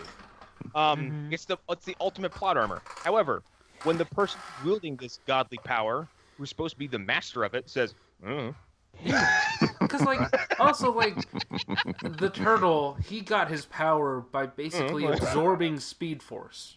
In the Yeah. in the context of this universe, right? Like, he absorbed Speed Force from everybody else.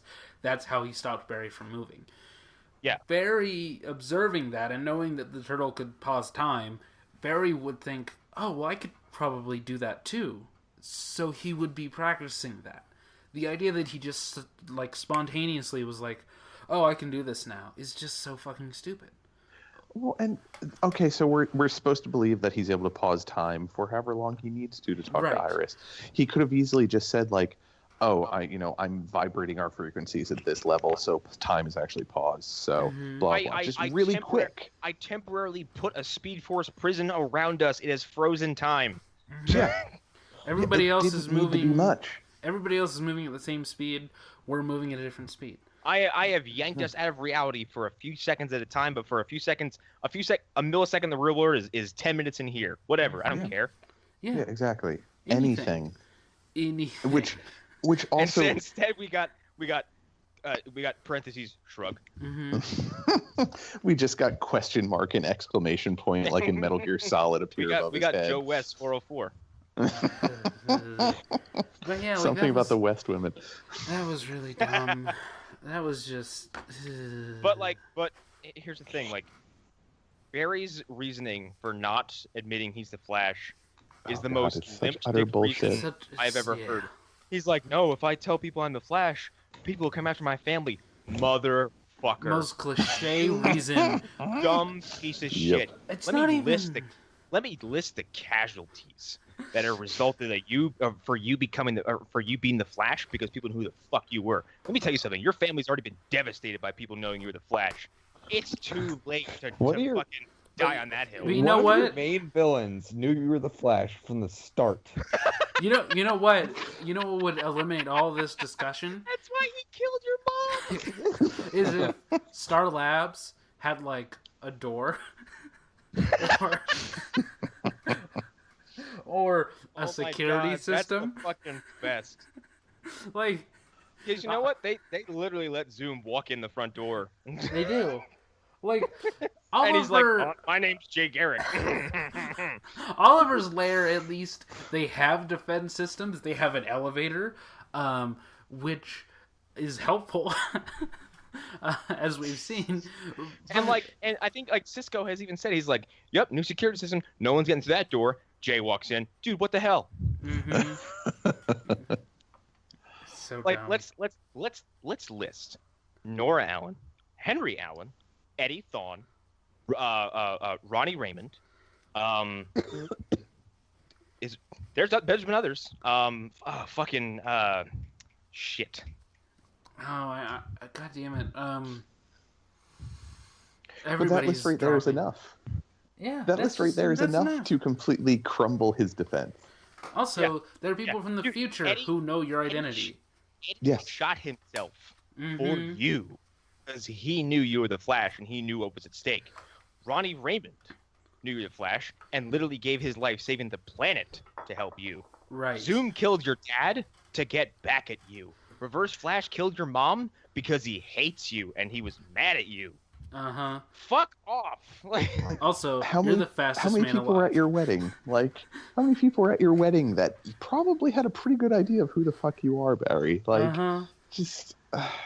I mean, Nazis from another universe knew who you were. Exactly. If they the could worst- figure it out. because your main villain, who is provably unkillable, by the way, told them who you were. Right. Yeah. Also, he's not dead. He will never die. He will just That's- tell and everybody. Exactly. So you might as well rip that Band-Aid off. That's actually, that's an excellent point. Like, the one dude who has the keys to his entire identity, he knows everything about him, is constantly resurrecting. Yep. And can move just as fast as him so he can run to everyone in the world it's whispering, "Hey, it's Barry so Allen's a Flash." stupid. It's so dumb. Oh, God fucking damn it. And That that's being said, this episode's still not terrible. No, it's No. not. But it's Okay. it's got problems. wait, Hunter. Here's where I draw the line. Right? All right. I'm The waiting. line is drawn here. I think And it will not go any further. I found this episode to be kind of unacceptable Okay. because Oh, man, that's an excellent.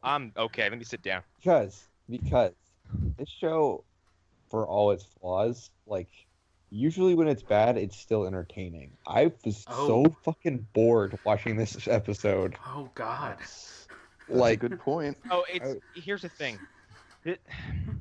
It's a trial, and if you're gonna substitute like most of your action for court drama, it better be captivating. Right. But when the court drama is as stupid as we observed, That's the thing. Like every time they would just like, I feel like the polygamy thing. I was just like, this is the fucking stupidest thing I've ever seen on really television. also is. let's not forget that like towards the end of like when Barry gets that fucking text and he's like, "Gotta go, dude. You, even if there is evidence in your favor, you just fucked up. Right. Yep.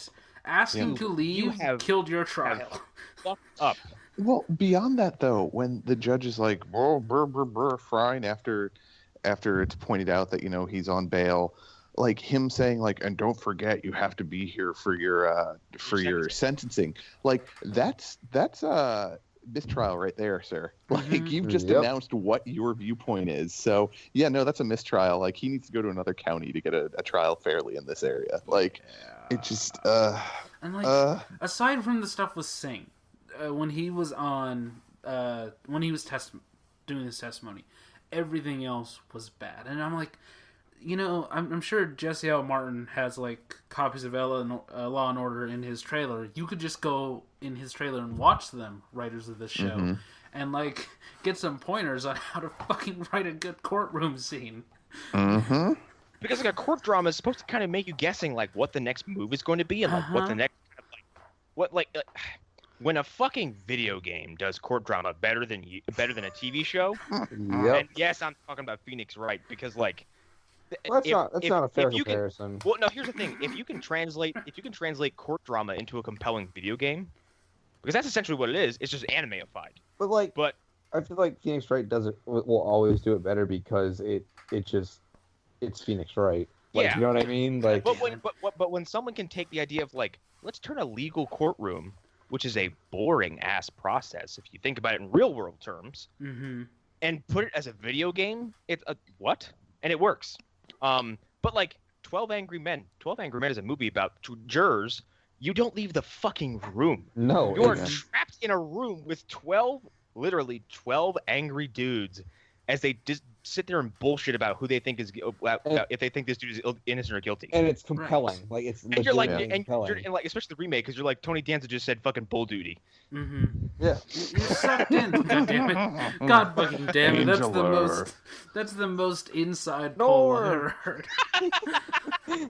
Like you could have picked when Bubba does the screaming thing or whatever, but no, you picked Tony Danza. Like, God damn it. Yeah. I love Cheers. That's compelling. Like The Exorcism of Emily Rose is a court drama that is intercut with little bits of horror footage, and like the idea and like the court drama of that real world case is the most interesting part because that's where you saw this fucking horrifying evidence of like potential abuse and brainwashing. Yeah, and like let's go to another show about a guy who dresses in red. It's called Daredevil, season 2. Oh my god. Dude, yeah. Okay.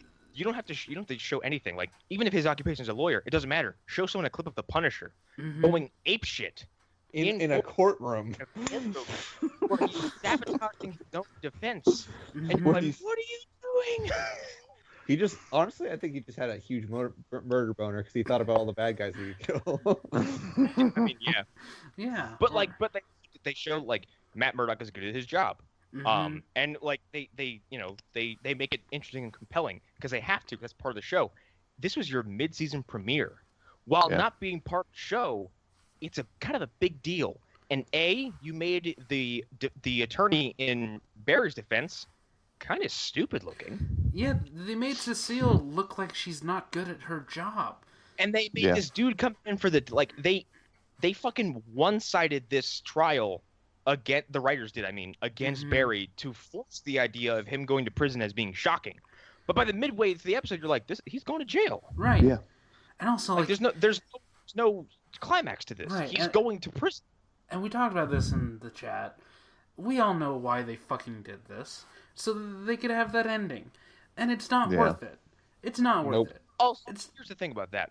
Either it's a startling coincidence, or the people who are in charge of the legal system in Central City are the most evil motherfuckers I have ever heard of in my life. Yep. Like, hey, let's put him in the same jail cell his dad was in. Hey, that's a good one. Oh yeah, his dad's dead, isn't he? Like, people shit on Star City all the time. Maybe they should be shitting on Central City just a little bit. Dude, just the idea of someone at the prison just looking down and be like, huh.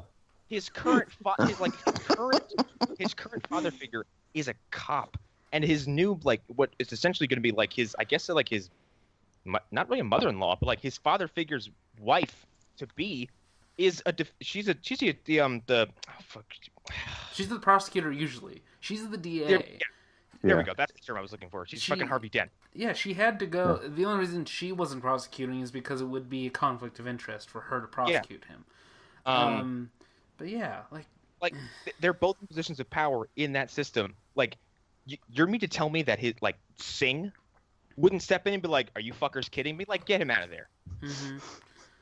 Yeah. All right, so let's. In the comics is different because they like, especially recently, they've established that Iron Heights is like operating in its own fucking time zone, Right. and like legal limits, and like Wolf, who runs that thing, is like, "Nah, let the rogues run around their costumes to remind them they're a bunch of shitheads and losers." And I have robot security guards who will do my bidding, and I am the law in here, and I don't care what police officer comes in here. You listen to me first. I am the law. Oh God. I wanted to say, let's step away from the courtroom drama real quick. But when Joe and Dinby were going over to DeVoe's house, that was a great scene. That was very good. That's what I was going to pick you. Is that because this episode's not terrible because all the extra stuff was cool. Well, Yeah. except for the villain of the week. right. Who? Yeah. Like, you didn't need him. Just No. Here's my thing. You could have done like if your subplot is going to be Hiroshima, Yeah. fuck off. That's your B plot. A potential nuclear situation. Yeah. You could just bring Shade back. Right. Yeah. Like, right, and retain the character and make him interesting. Undo your mistakes. Why not do King Shark again? Like the coolest thing about this Everyone loves nuclear when man King Shark thing. comes back. The coolest thing about Radioactive Dude, or whatever his name is, Radioactive Bro, the coolest thing about him is that we learned Earth 15 is dead. That's the coolest thing about him being there. Everything else. Apparently that is a huge Superboy Prime Easter egg. Oh, okay. Oh, No, is that? I went to read it on Screen Rant. Here's the thing with Screen Rant. I love Screen Rant to death. However, this article is an absolute fucking failure because it's like Flash episode drops massive Superman Easter egg. I was like, oh, evil Superman Easter egg. I was like, oh, you don't say. It's like a 9-paragraph article. At the very end, they're like, oh yeah, Earth 15 is where Superboy Prime is. Bye. Oh, I forgot about that. Huh. Interesting. That's where they invented Earl the nuclear guy stuff at. Yeah. God damn it. Well, but I'm a blue collar nuclear man. I'm the nuclear bro, dude. like with this entire episode, like the whole point of having the blue collar nuclear man, like it felt like it was just they needed to have a reason to have Barry suit up. And honestly, I think a better choice they could have made, if it would have been a better courtroom drama, would be like Have right him not before suit up and leave it to everybody else. No, like right before the verdict is being read, have him like disappear from the courtroom since he has control over time now, and just like run and be like thinking about like, all right, here's what's going to happen if I have to do this. Like have an introspective moment. I like this idea because he could be so introspective that like he takes care of this radioactive douche in like such decisive fashion that we've never seen him do before. Yeah. And then comes back to the courtroom because that is what's important. Like he puts forward 150% effort to take care of this problem immediately so he can be back to the real world where he has a real problem. And also, I mean, since we have the actor, you could have him go back in time to right before Harrison Wells turned evil in the first season and ask him for advice. Like, oh my God. Like, you could totally do that. And he's like, I'm from the future. I know. I don't, but I want some help. You still like me in the time I'm visiting you. What would you say if this was the situation for me now? You mean basically go back with Wells being like no pretentious, like him standing up being like, oh yeah, I'm Eobard. What are you here for? Yeah, that would have been super interesting. Yeah, that'd be cool. I'm fucking furious that didn't happen, actually. Like, this entire episode could have been handled so much better than trying to shove in superhero 10 minutes. This is Flashpoint 2.0. Yeah. Because they took yet another major Flash arc and condensed it into a single episode and botched it. That's the other thing. This trial could have been 3 episodes. Oh yeah, it could have been 3 episodes easily. And you could have had Monster of the Week stuff easily. There's no problem with that. but you have to do it well, and you have to do the trial well, and they and the didn't best handle part of either that is them. this: Cisco got to be the fucking hero of the show. Yeah, and like I like the moment when they're trying to get Caitlin to turn, and the thing that turns her is the puppies. It was so good. I can't remember what he said to her. He's like, "Oh, they're all gonna die. The puppies, the kittens," and then her eyes just turned immediately. I loved it. Well, that and they're like shoving a leather jacket at her right as they're saying that too. Like, And then he just breaches her, and I loved that moment. But everything else, I love and then she pops out. She's like, "Oh God!" She's like, "Oh, what's this for? Business or pleasure?" Ooh, business. Yeah, that was good. It felt like they should have had the Monster of the Week stuff before the trial even started. Yeah, But that would have required them to actually thought out the trial a little bit more than they did. yeah, but they just wanted to skip ahead, and like, we haven't talked about him yet, but I'm not sold on the new DeVoe. Oh, okay. Actor. I'm glad you brought this up because I am not happy with this at all. They took a compelling actor who looked awesome. Yeah. He was the Right. coolest looking villain since Zoom, because Zoom looks awesome. There's say what we want about how Zoom's character ended up, but like, God, he looks fucking cool. His suit, he's a different look. Like he looked like Brainiac and the bit of the comic book thinker and like kind of like Professor Xavier kind of thing going on. He looked like he could be in a movie. Like, Yes. yeah. And you replaced him with a Gap model. Yep. You replaced him with a pretty young man who is nowhere near as charismatic. And we were willing to give him benefit of the doubt during the mid-season finale. Like, okay, this could work out. So far, it hasn't worked out at all. Like his scene with Barry after the sentencing. It has no fucking. No, it doesn't. Like he doesn't have the gravitas of an older South African Here's the actor. This dude who was playing, I've never seen the guy who plays DeVoe before. The way he would interact with Barry, because especially when the veil was lifted, when he's like, "Yeah, I know who you are. You know who I am." Like he had this constant smirk where if you're looking at the two of them talking, you wouldn't know what was going on. Right. But because to the viewer, you're like, he's smiling because he's so far ahead of everybody else around him in this situation. Yeah.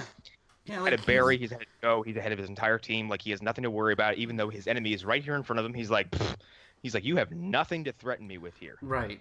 And he expressed that perfectly. And now we replaced him with a generic CW actor. We really did. Like he doesn't even have the heights that I can't remember the name of the actor, but the guy who played Zoom. Like he had. Oh, Teddy Sears. Yeah, Teddy Sears is great. Yeah, he had charisma. Like he wasn't just a handsome, pretty boy. But when Teddy Sears did show up, he was a handsome, pretty boy. Kind of didn't do much. But then when the Zoom thing happened, you're like, oh my God, look at he's acting like a fucking serial killer. Right, and it was cool. This is just like, okay, well. And here's the thing, you should not do this when you have an actor like Tom Cavanaugh, who has done. He's done like 18 takes. Different versions of the same guy. Yeah. The same character. Sometime and at one point playing essentially two characters in one by having to put on the Harrison Wells front and the Reverse Flash front, or the Reverse Flash character, because before we knew he was Harrison Wells, we're like, there's something off about him, but like he really gives a shit about these kids who are working beneath him. Yeah. Even after you're like, because I think the episode where it's after he's Reverse Flash, he goes up to Gideon and he's like, if I do this thing to save Firestorm, how long will it push me back? And Gideon's like, significantly. And he does it anyway. You're like, you're a villain who just did something completely selfless. Yeah. And like Tom Cavanaugh can play both sides of that coin. And you should know for a fact that like when you have that kind of actor, you shouldn't get. Yeah. And they just disposed of this Clifford actor, and I again can't remember his name, and I want to see him do more because he's fucking cool as shit. Yeah, and I understand the idea of getting rid of him and the plot reasons, but it hasn't worked well for the show so far. It's been it's been arguably the worst thing they've done this season. Also, like this isn't the same as when they introduced Wally, because Wally was a supporting character to like the second level of supporting characters. Yeah. He was a character who grew over time. Wally's job when he first showed up would be like, I like driving fast cars. I like fast things. Right, and Barry, I like it's getting your angry fault. at Barry for no apparent Yeah, reason. Yeah. Barry, this is your fault. Barry, also- I hate you. I've only Barry, just where met were you. Where were Wink, you? wink. Where were you, Barry? Wetting your pants? Mm-hmm. Wink, wink. I'll become Kid Flash someday. Wink, wink. Because I like to Quick, drive fast. Eric, you haven't watched season 2 yet, have you? No, I haven't. It's good, and I hope you do eventually get around to it. Like, it is the most heavy-handed foreshadowing I've ever seen. Right, and It's more heavy-handed than the end of Dark Knight Rises when they're like, "Oh, I'll use my legal name, Robin." Yeah. and it takes Well, till it's- like episode 4 of season 3 for the actor Keenan Lonsdale to be like, he's good. He's not that bad. He's getting much better. They give him the most one-note performance where he's basically like, "Hi, Dad. Hey, we kind of have a confrontational relationship. I'm gonna leave now. You suck, Barry," and they leave. That's his entire existence. Awesome. Season 2. Can't wait. I love fast cars. I like to go fast. Fast stuff. I'm an engineer. Which, Yeah. by the way, that should have been the biggest red flag that he was going over to the Wave Rider as soon as we heard that Jefferson was leaving. Oh shit, Yeah. you're right. They're both fucking engineers. Oh yeah. Damn it, I forgot about that. He's gonna become the new Wave Rider, engineer, which Oh, is kind of awesome. The Wave Rider's gonna have flames painted on the side, obviously. after he Why isn't joins. it going fast? Well, he's got to make. Yeah, exactly. Dude, they're gonna Sarah's gonna come back from mission. She's like, "Why is the Wave Rider yellow?" And Wally just comes out like, "Why isn't it? Why wasn't it always yellow? Why wasn't it always yellow with red lightning bolts on it?" Huh? So to Now go back faster. to the point where Joe and Ralph are going to break into DeVoe's house, like I thought that was a really, really great performance from Ralph's actor, whoever the actor is. I have not had Yes. a problem. I have not had a problem with that dude's performance all season. He has been No, my I favorite. haven't either. The But new additions. this was showing like some actual like heart to his Mhm. character, like Yeah. how he starts off lighthearted and then he goes into like and then you'll do the thing that you promised you'd never do because that's what you're supposed to do for your job, and then everyone will turn against you and blah blah. Like it was such a great little like I don't know 5 paragraphs of dialogue, and then he's like, all right, Yeah. go ahead, Joe. He wasn't just Porky's Nate's roommate which is what he is a lot of the time. He was like a character with like feelings and thoughts on things, and Exactly. which is what we got in his introduction episode. But he's kind of been either one note or underutilized throughout the show so far. But his performance has always been strong. But this was a very strong part of the show, I think. And I do love that they once again established that it's not that Joe is freaked out by superpowers. He's just really grossed out by Ralph's powers. 'Cause Yeah. when he's like, yeah, do that gross thing with your powers and open up the door. I love the fact that Ralph is disgusted by his abilities, or that Joe is disgusted by Ralph's The abilities. other thing about that performance is that when people go solo with the actor who plays Joe West, Mhm. that dude elevates any kind of dramatic scene he's in. Yeah. He's really good. I've mentioned it before, but I don't know if you've watched it.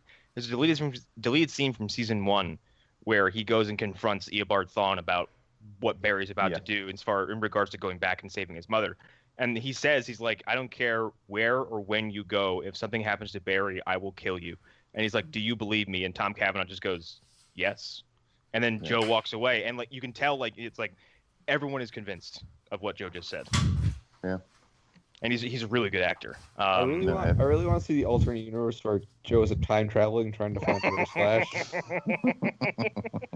Oh no, I thought about that for a minute too. I'm like, that's a fucking sweet ass Elseworld story right there. Yes. I would buy that. Reverse Flash. Because here's the thing, I think that characterization of Reverse Flash would be like, no, there's a very vengeful father coming after me, and I am just as afraid of him as I am the Black Flash. I have to go. I have to go right now because Joe West is coming.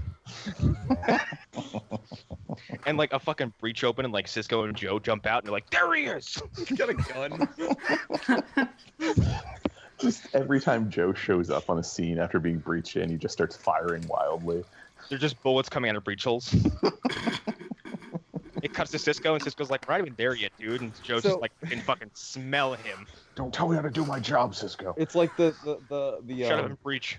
I don't know if you listen to the Best Friend cast, but recently they were talking about how if the Starship Enterprise was just firing lasers in all directions. Skylar through straight face. Fuck the Prime Directive. Fucking funny. I should go listen. Is that a recent episode? Yeah, it's like they're talking about like an alternate universe where like they're just like fuck the Prime Directive. Well, I'm gonna listen to that as soon as we're done tonight. That sounds awesome. It's great. So yeah, Flash was both terrible and okay at the same time, and so it kind of gets like a middling score for us. Yeah. It just, you could see the wasted potential through the entire episode. Oh, yeah. And like because you play catch up, like Flashpoint was the same way, and Flashpoint only came alive when there were scenes with Eobard in there, because Eobard was like the voice of the whole episode because he was the only one making sense. Right. Mm-hmm. Because the longer he was there, like the Flashpoint, he said, he's like, time's like cement. He's like, the longer you let it dry, the more permanent it becomes. He's like, the longer you stay here and use your powers, the more quickly you will lose them and forget who you were. He's like, now let me out of this fucking cage so I can fix the mess you just made, you stupid child. Yeah.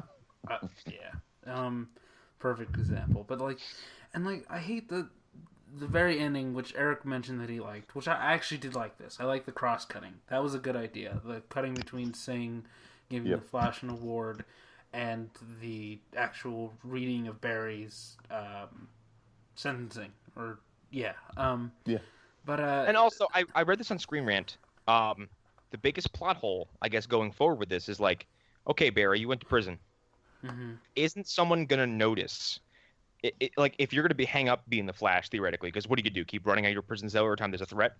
Be real here. Like, why would you even bother going to prison then? Is the rest of the world gonna be suddenly like, oh, Barry went to prison and the Flash fucking disappeared? Mm-hmm. Yeah.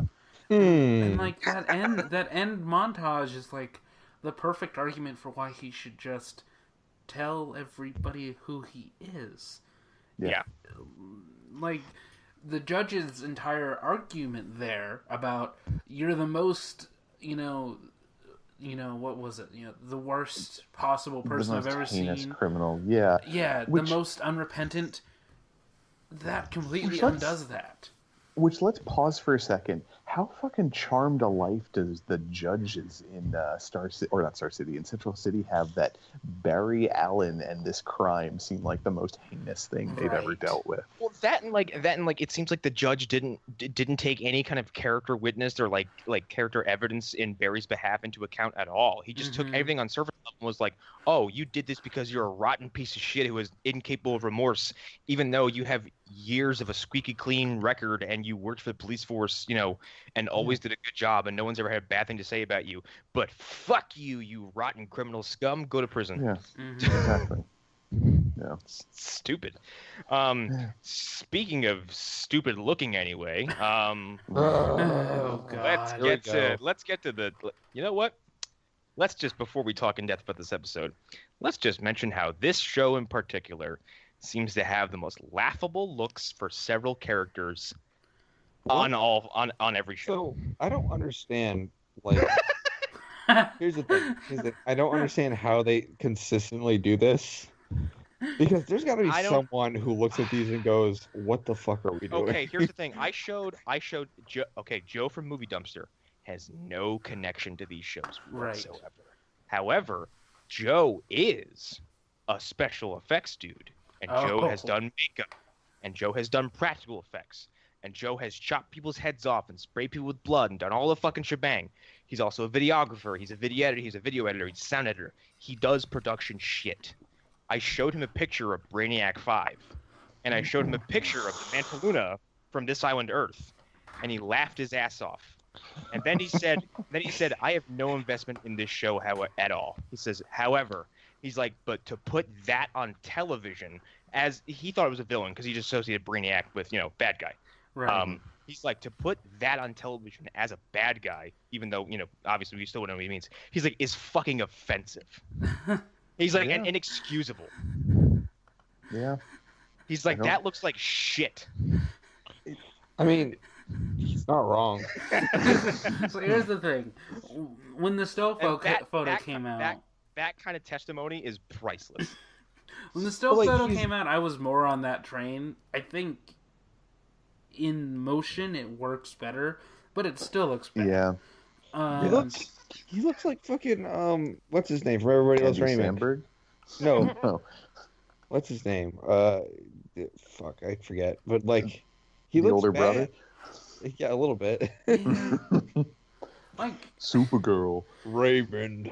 I feel like Tara. there's a tendency in this universe sometimes to go overboard, right? Like Yeah. that happens where they just go a little too far. All Brainiac needed to be was he needed to be green. Yeah, Right. got that wrong. He Yeah. needed Yeah, to wait. have yellow to gold hair, kind of, Yep, depending on which got that version of wrong, Brainiac too. 5 that you have, depending on the version. Yep, it's somewhere in that range. Yep, Right. they got that wrong too. They fucked up at step 1. And you needed that symbol to be there. It just needed to be there. The Brainiac symbol needed to be there in some way. Yep, and they even got that wrong. Because I- that was not that was even in the Titans comics, or not Titans, in the Legion of Superheroes comics, like the Brainiac things that he has on his head, like they aren't that big. Right. Like they aren't the size of like flashlights. Like what are you people doing? It looked like he had headlights. Like, Yeah. not all of us have seen the Stargate series, but most of us are aware of Tilk, who's the character with like the symbol, like the Oh, yeah. Ung symbol on his head. That's Yeah. about as big as this needed to be. That's literally the size that this needed to be minimally, and they didn't even come close to that. They went It's way like they the didn't even other try. direction. It feels like they just didn't even try, honestly. No, it was like they strapped light bulbs to an actor's head. It reminded me of, and I think all of us have played the Mad Max game. It reminded me of the guy who makes you race, who's like, "Get me new lighties." Right. Oh, she does. What the fuck? Yeah, and it was like, okay, You race for me. Alright. Get me new lighty lights. like, and here's the thing: Well- the actor is completely overshadowed by this makeup, and that's not what makeup is supposed to do. It should No. Yeah, it's supposed to be seamless. it should guide the performance. Maybe it should make the actor's job maybe a little bit easier in some It cases. should enhance it. Right.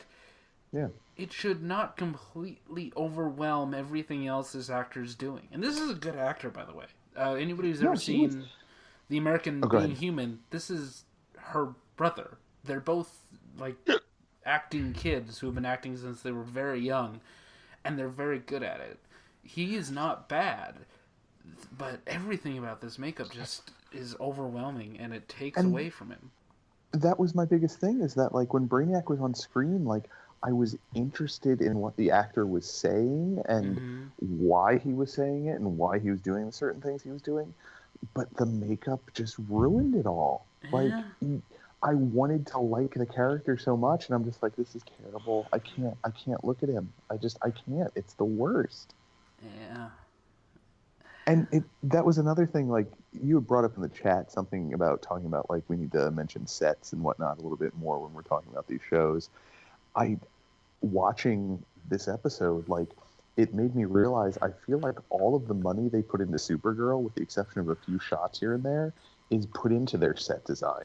Because Kind of. Kara's apartment, like when Brainiac was pointing out, like, oh, I'm looking for seams and whatnot, like that was actually, I forget how well her apartment is set up. It looks like something that's lived in by Mhm. by someone who's their like mid to late 20s who happens to be ridiculously successful apparently. Right.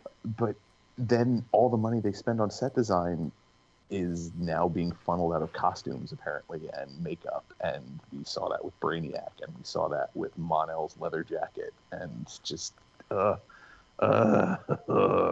it's My- frustrating. Brian Singer Mon-El. God, I remember thinking like, fucking Brian Singer.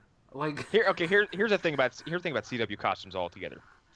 Everybody's CW costume can be boiled down to that's a leather jacket, yeah, but they usually However, do something more they- with it though. but they'll dress it Yeah. the fuck up. Like if you're looking really closely at Barry's current suit, the top piece is a leather jacket. Right. However, you're distracted by the color red and the gold accents. Right, and they've done stuff to it. They've taken like clearly multiple leather jackets and leather pants, and then they've made something new out of these pieces, right? And they also don't have 3 fucking flashlights attached to his head. Like, God fucking damn it! Like, Remember the infomercial for the light that you just like press and it turns on? That's what Yes. those looked like. Oh no, I was Yeah. going to get to Mon-El. I was going to get to Mon-El because here's Oh, the thing, yeah. like even Zoom's costume and Reverse Flash's costume, all the speedster suits except for Savitar look like leather jacket, leather pants, Right. mask. And I don't However- expect them to do Mon-El's comic costume because it's too much like Superman. I get it. Yeah.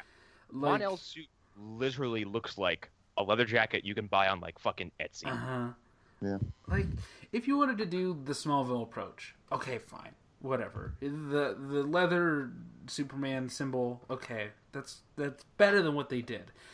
And yeah, but Saturn Girl's costume is a big mistake. If you've looked at any version of Saturn Girl in the comics, her costumes are usually great to amazing in terms of design.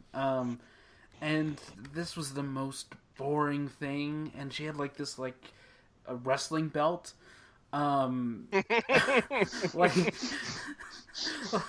Like Her costume, her comic costume, from what I remember, kind of looked like what's his face from Alpha Flight, kind of. It's very similar. Yeah. and it's kind of Captain Marvel-y too. Yeah, or very Well, who's the guy who's is stuck on the other planet? The guy who's in Krypton.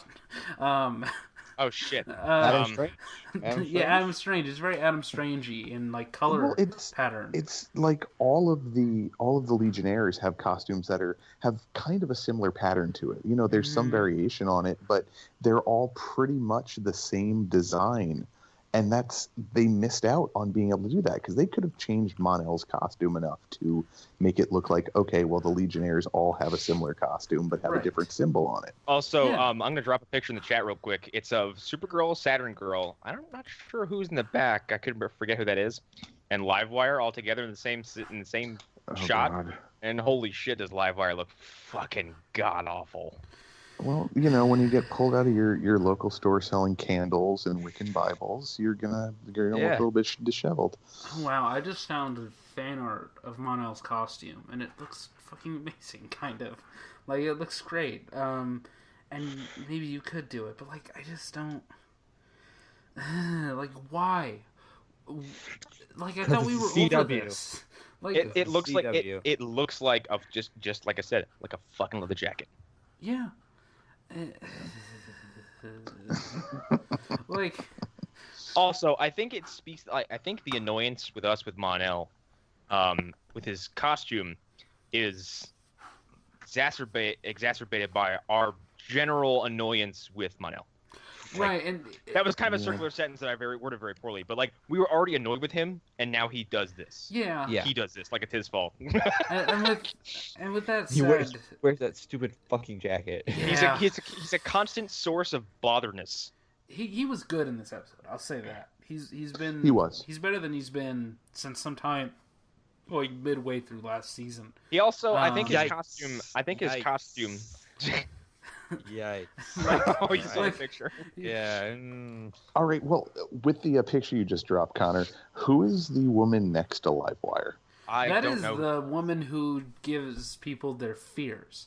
Are you talking about the blonde woman? Yeah, Yeah, the one what? between Kara That's and Yeah, that's the one. It's basically like the Livewire and the other character who we were setting up to be Kara's arch villain. Rain? No, like Is that about Rain? no, they're like setting these characters up to be like her Captain Cold. Like Livewire has very clearly since the beginning she's supposed to be her version of Captain Yeah, Cold. wow. Like that's her. Unfortunate. Well, yeah, because they. That's a high bar they're trying to reach for. Well, you know what I mean. Like Arrow's version of Captain Cold was Count Vertigo. Okay, wait a second. On Mon-El's costume, I found a picture of Mon-El in his fucking comic book suit from the CW. Like the red suit with the blue stripes. Oh, really? I'm gonna put that in the chat right now. What? huh. So maybe this shit is temporary. What we saw, this Maybe. leather look. Oh, Because that would bam. make me so happy. Again, I did find a fan thing. I'm gonna try and send it to you, but it's taking forever to save. This looks like it's cut from a trailer. Oh, wow, shit. that actually looks good. That looks way better. Holy Wow. shit! Okay, yeah, I like that. That's good. And I've been Yeah. it's kind of a riff on their Superman design for this show, and I really like the Superman design they had. Yeah. Well, Those like it's- those big exaggerated clasps where the cape is held. Yeah. And it's got like the nods to Superman's color, but it's so much better than I like that a lot. Bryan If Singer that's- 2.0. If that's from the show, that's great. That That's looks awesome. like that looks like the fan art I'm trying to send you. Actually, like it's pretty close. Yeah. Yeah, like, for everybody who's out there listening, since we're doing an audio podcast, it's just a red leather suit with some blue highlights, and then the big clasps that like the Superman outfit from Supergirl had. Like it, yeah, it's good. It's the same template with a completely different set of designs on it. Like it's basically just straight red with a little tiny like an emblem in the top. What is it? Right or left corner? Mm-hmm. Yeah, well, no, I was talking about the one that you sent, Connor. Like, Yeah, it's got two little gold accents up there. Of an emblem. yeah. No, they don't have any of the Kryptonian symbols on it. That's great. Yeah, I like that a lot. However, Saturn Girl, meh. Yikes. Again, her wrestling belt, which just it's just so bad. It's really bad. Like Champion. it's just, here's the thing: they don't even look. God damn it! She was a Fuck you, champion. She won the presidential election. Yeah. But no, like it's not even that she looks like Brian. a lot of women when Glow was going on. It's not even that she looks like Bryan Singer's X-Men. She looks like the villains from Jennifer Gardner's Elektra. Oh God. Oof. Which is just a. It renders you speechless. For many reasons, among them being I was 11 when that movie came out, and certain things were happening.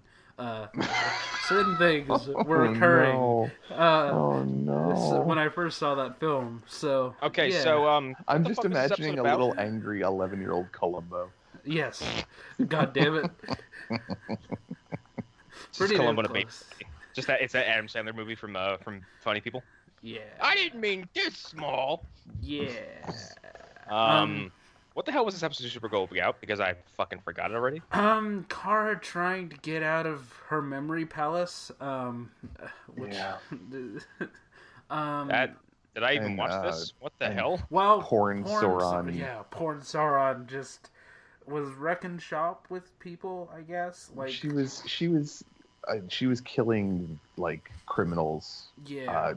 with no compunction about No. like what they did. Just if you were a criminal, you were done. She basically became super powered Batman, which Kind is of, a cool idea, but they're not doing it well.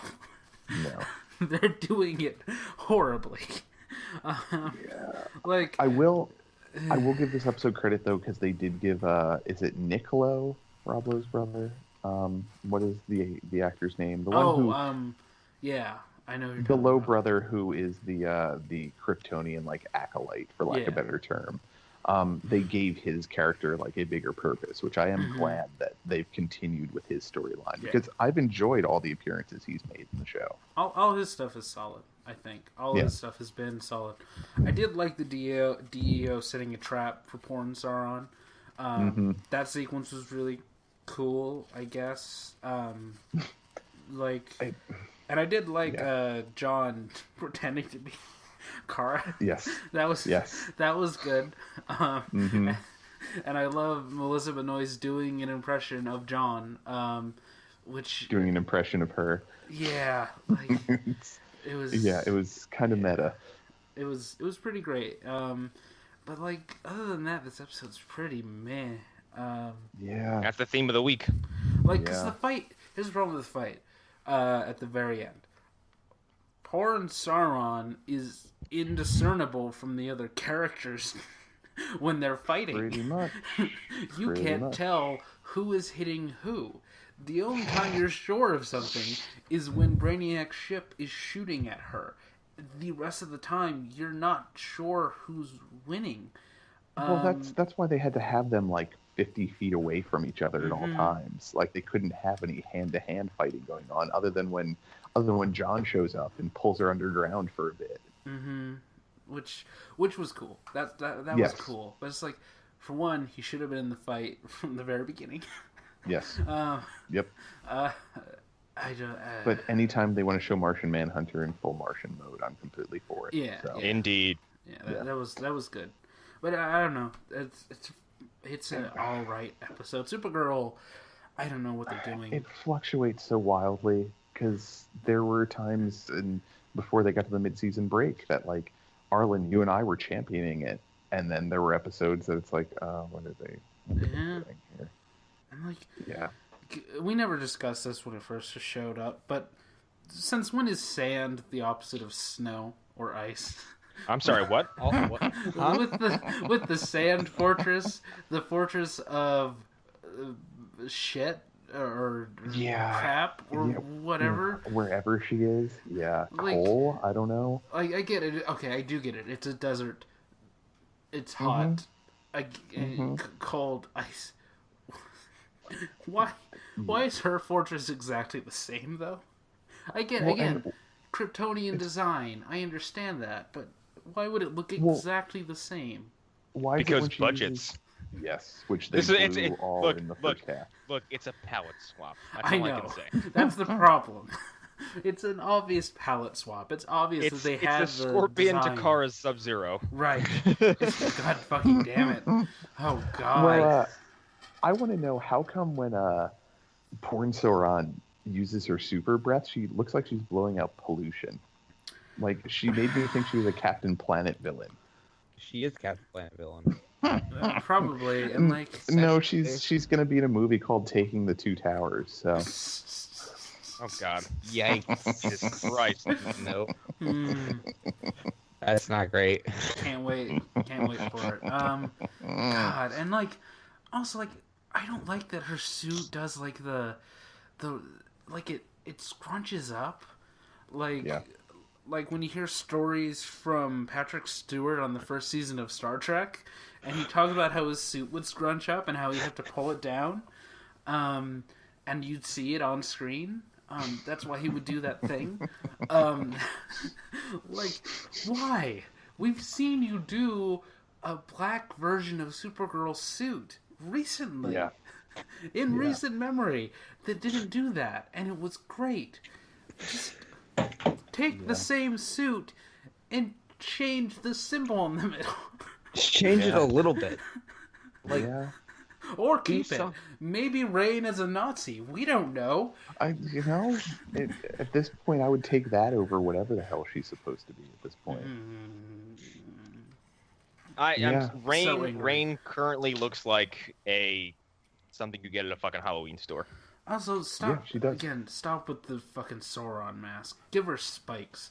Give her something. Like, we get it. She's female Doomsday. I don't care, Alan, even though you're not here to tell me she's not. She's fucking female Doomsday. She's female Doomsday, yeah. She's female Doomsday. She's female Doomsday. How long are they going to go with this whole idea that her daughter can't figure out that something weird is going on? That's the other thing. Like, her daughter would have figured this out by now. And Eric, let me tell you a story about a character named Savitar. Oh, God. I won't. That's just a joke about it because that's the sword I always fall on when it comes to CW dragging shit out. Also, just kill the daughter by now. Just kill the daughter. Yeah. Because that's what they're leading it doesn't up have to. It doesn't have to be maliciously, but just have an axe. Hang on, wait. I call for her blood. I mean, first of all, daughter should have been dead the moment that fucking metal shit fell on her. Right. That should have been when that happened. Her intestines should have shot out through her mouth. Like, she should have been done. Oh, wow. Okay. Yikes. What? It's basic physics. Come on. Put Jesse away for a minute. Her intestines are shot out her nose. The force of the steel beams. And then she would have voided her bowels over the sidewalk. Well, no, I'm not going that far. I mean, I'm not going to say anything as ridiculous as jet fuel melting steel beams. But there he is. It's let's be honest. Like, something that obviously weighs multiple tons falling on what, she's 8, she's She's 12, 8 years however old she is. Like, CW kids don't know their age. she's made of soft materials. When an immeasurably hard object falls on soft things, it tends to make a big dent. It would be like dropping a cinder block on a tomato. What if all these kids are just the same kid? He's a shapeshifter too. He's a skinwalker. And that's how. That's how I'm just the going kids for one survive. of the ancient gods. Yeah, I'm saying like none of these kids are actually alive. They're just He possessed can only by survive ancient by beings. like turning into different versions of kids. He can't turn into an adult. It's an ancient god that's possessing the bodies of various dead children. So, Wow, and that's a more interesting storyline Yeah. than what Supergirl was this week. far more. Okay, well here interesting. I think here's the problem that Supergirl's already facing, and it actually is the Savitar problem. It is too many fucking Kryptonian type characters. Yeah. It's the speedster problem. Like, Yeah. I get it. Like, it's hard to find. It is hard to do a show villains. about one of the Kryptonians because you have to either depower them, Mhm. scale them down, or get a villain who is of equal or made of greater kryptonite. strength, Right. or made of Yeah. kryptonite. Yeah. Yeah. And that's why, like, I think we don't. That's why there's no Superman TV show because dragging this out is complicated. Yeah. Or you don't just do, Or you just have her fucking, just have her do heroic shit. Right. Yeah. Or you have to have an interesting human villain. It's not like they haven't already set one up or anything like that. Or just have one who's so smart that he can work around her being all powerful. Yeah. Like, Well, and that's what they're Adrian working on with this Pasdar, guy. yeah. Exactly. who they've set up Exactly. already, who they've done. Oh, can we talk about how they've done nothing with him? He's been in 3 episodes at this point. Yeah, Didn't he's he go been a from trying to joke, kill? Didn't he go from trying to kill children to disappearing? Yeah, he's kind of pretty disappeared. much? Like he was one of Rain's potential victims in the mid-season finale, and that's the last anybody heard from him. He's not. Yeah, he went into that protected room that had the lead Uh-huh. lining. He had to He's been go there the whole back time. and protect his go back to save his whole planet. Mhm. Yeah, He's in spooky. his panic room and he forgot the password to get out of it. God damn it. He's stuck in there. He's like I'm waiting for this fucking maintenance guy for too goddamn long. He's waiting for his brother Peter to show up God, to I was absorb the gonna make powers that of somebody joke. else. God damn it, I hate you. God damn it, I hate you. I was gonna say he's waiting for Peter to show up and get him out of there. God damn it. Yeah, exactly. Yeah. No, Supergirl is facing the problem that Arrow almost fell into last season because if Prometheus was just another guy with a bow and arrow, Yeah. he wouldn't have been eventful at all. Yeah.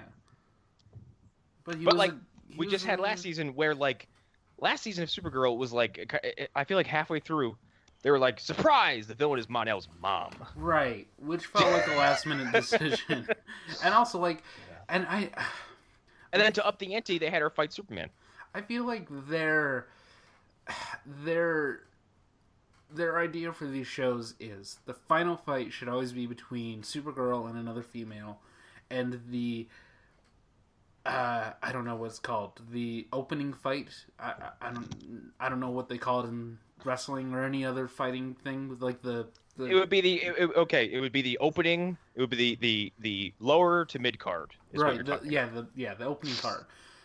The opening card is always her fighting a dude.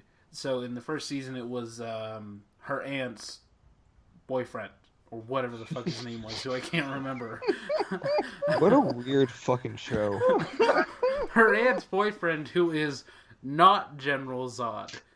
Oh, Cletus. Okay, yeah, Cletus, yeah. Oh, he just got a little drunk last night. Supergirl had to show him his place. Get my Or, gun. or as in the porn industry, as they would call him, this is not Zod.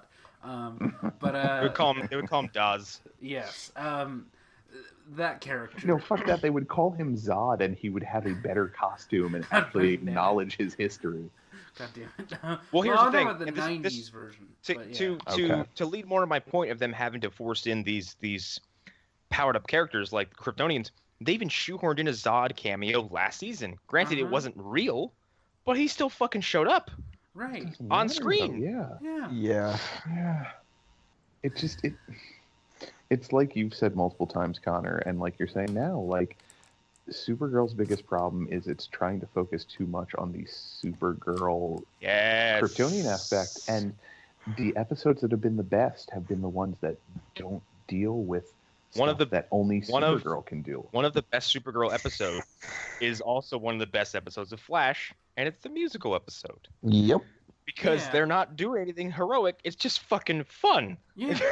Yeah. Yeah, there's been some other good stuff. I thought the religion episode they did was one of the best episodes of Supergirl ever, and she really didn't do much in that episode, at all. Really, like she didn't save a lot of people, and when she did, that wasn't the point. It was something else that was going on that where this cult was using her, like, but. Or even the episode where they went to Mars with John. Like, just She was a supporting character in her own show in that episode. yeah, Yeah.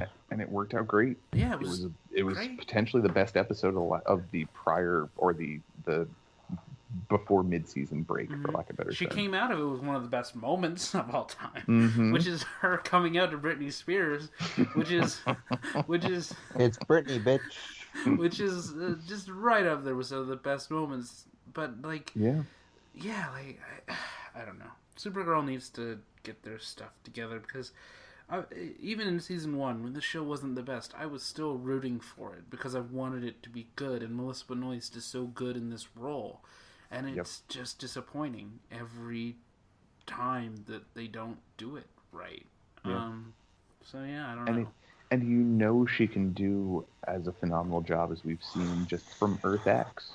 Like, Right. she was so good in that. And the caliber of the writing just is not on par with what they did for that. Yeah, she's every week, even when her episodes are bad, she's MVP. She's the best part of it. In terms of performance, even for the whole all the shows, there are weeks where everybody else is kind of meh, where she's the best performer out of all 4 shows. Period. That and her alcoholic sister. Yeah.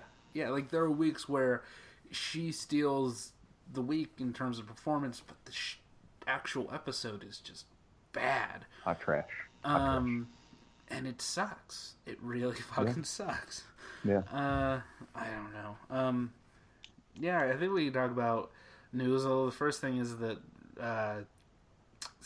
Electric Girl or what the fuck, Livewire is coming back. Whatever. Oh, boo. Give up on Livewire. Give up on giving her You're never own gonna version make of it cool. Captain Cold, because It's not gonna happen. Vertigo was a character who was so terrible that you had to recast him, and then you couldn't even keep the recast around, so you just ended that character. And yeah, just stop. Captain Cold Livewire, is... it would be a different story if Livewire just didn't look like the hag from The Princess Bride. And if the actress actually tried. Yeah. And I will say this. During the CBS season, she was actually very good. Like, in both of her episodes. She was fine. She was more than good. She brought it every time she was in a scene with Melissa. The first Flash Supergirl crossover episode. She's great. When you rewatch it, it's a good episode, and she doesn't deter the entire episode. Every episode she's been in after the transfer over, she's terrible. And she looks terrible. So I don't understand why they keep bringing her back. And this new girl, I thought she was fine in that episode, but it didn't work. I don't care about this girl who gives your worst fears to you, because that's really terrifying. Ooh, scary. We haven't seen that idea a million times. It's not like we have. It's like we live in a universe. There's no Scarecrow or something. Right. It's not like Freddy Krueger is the thing.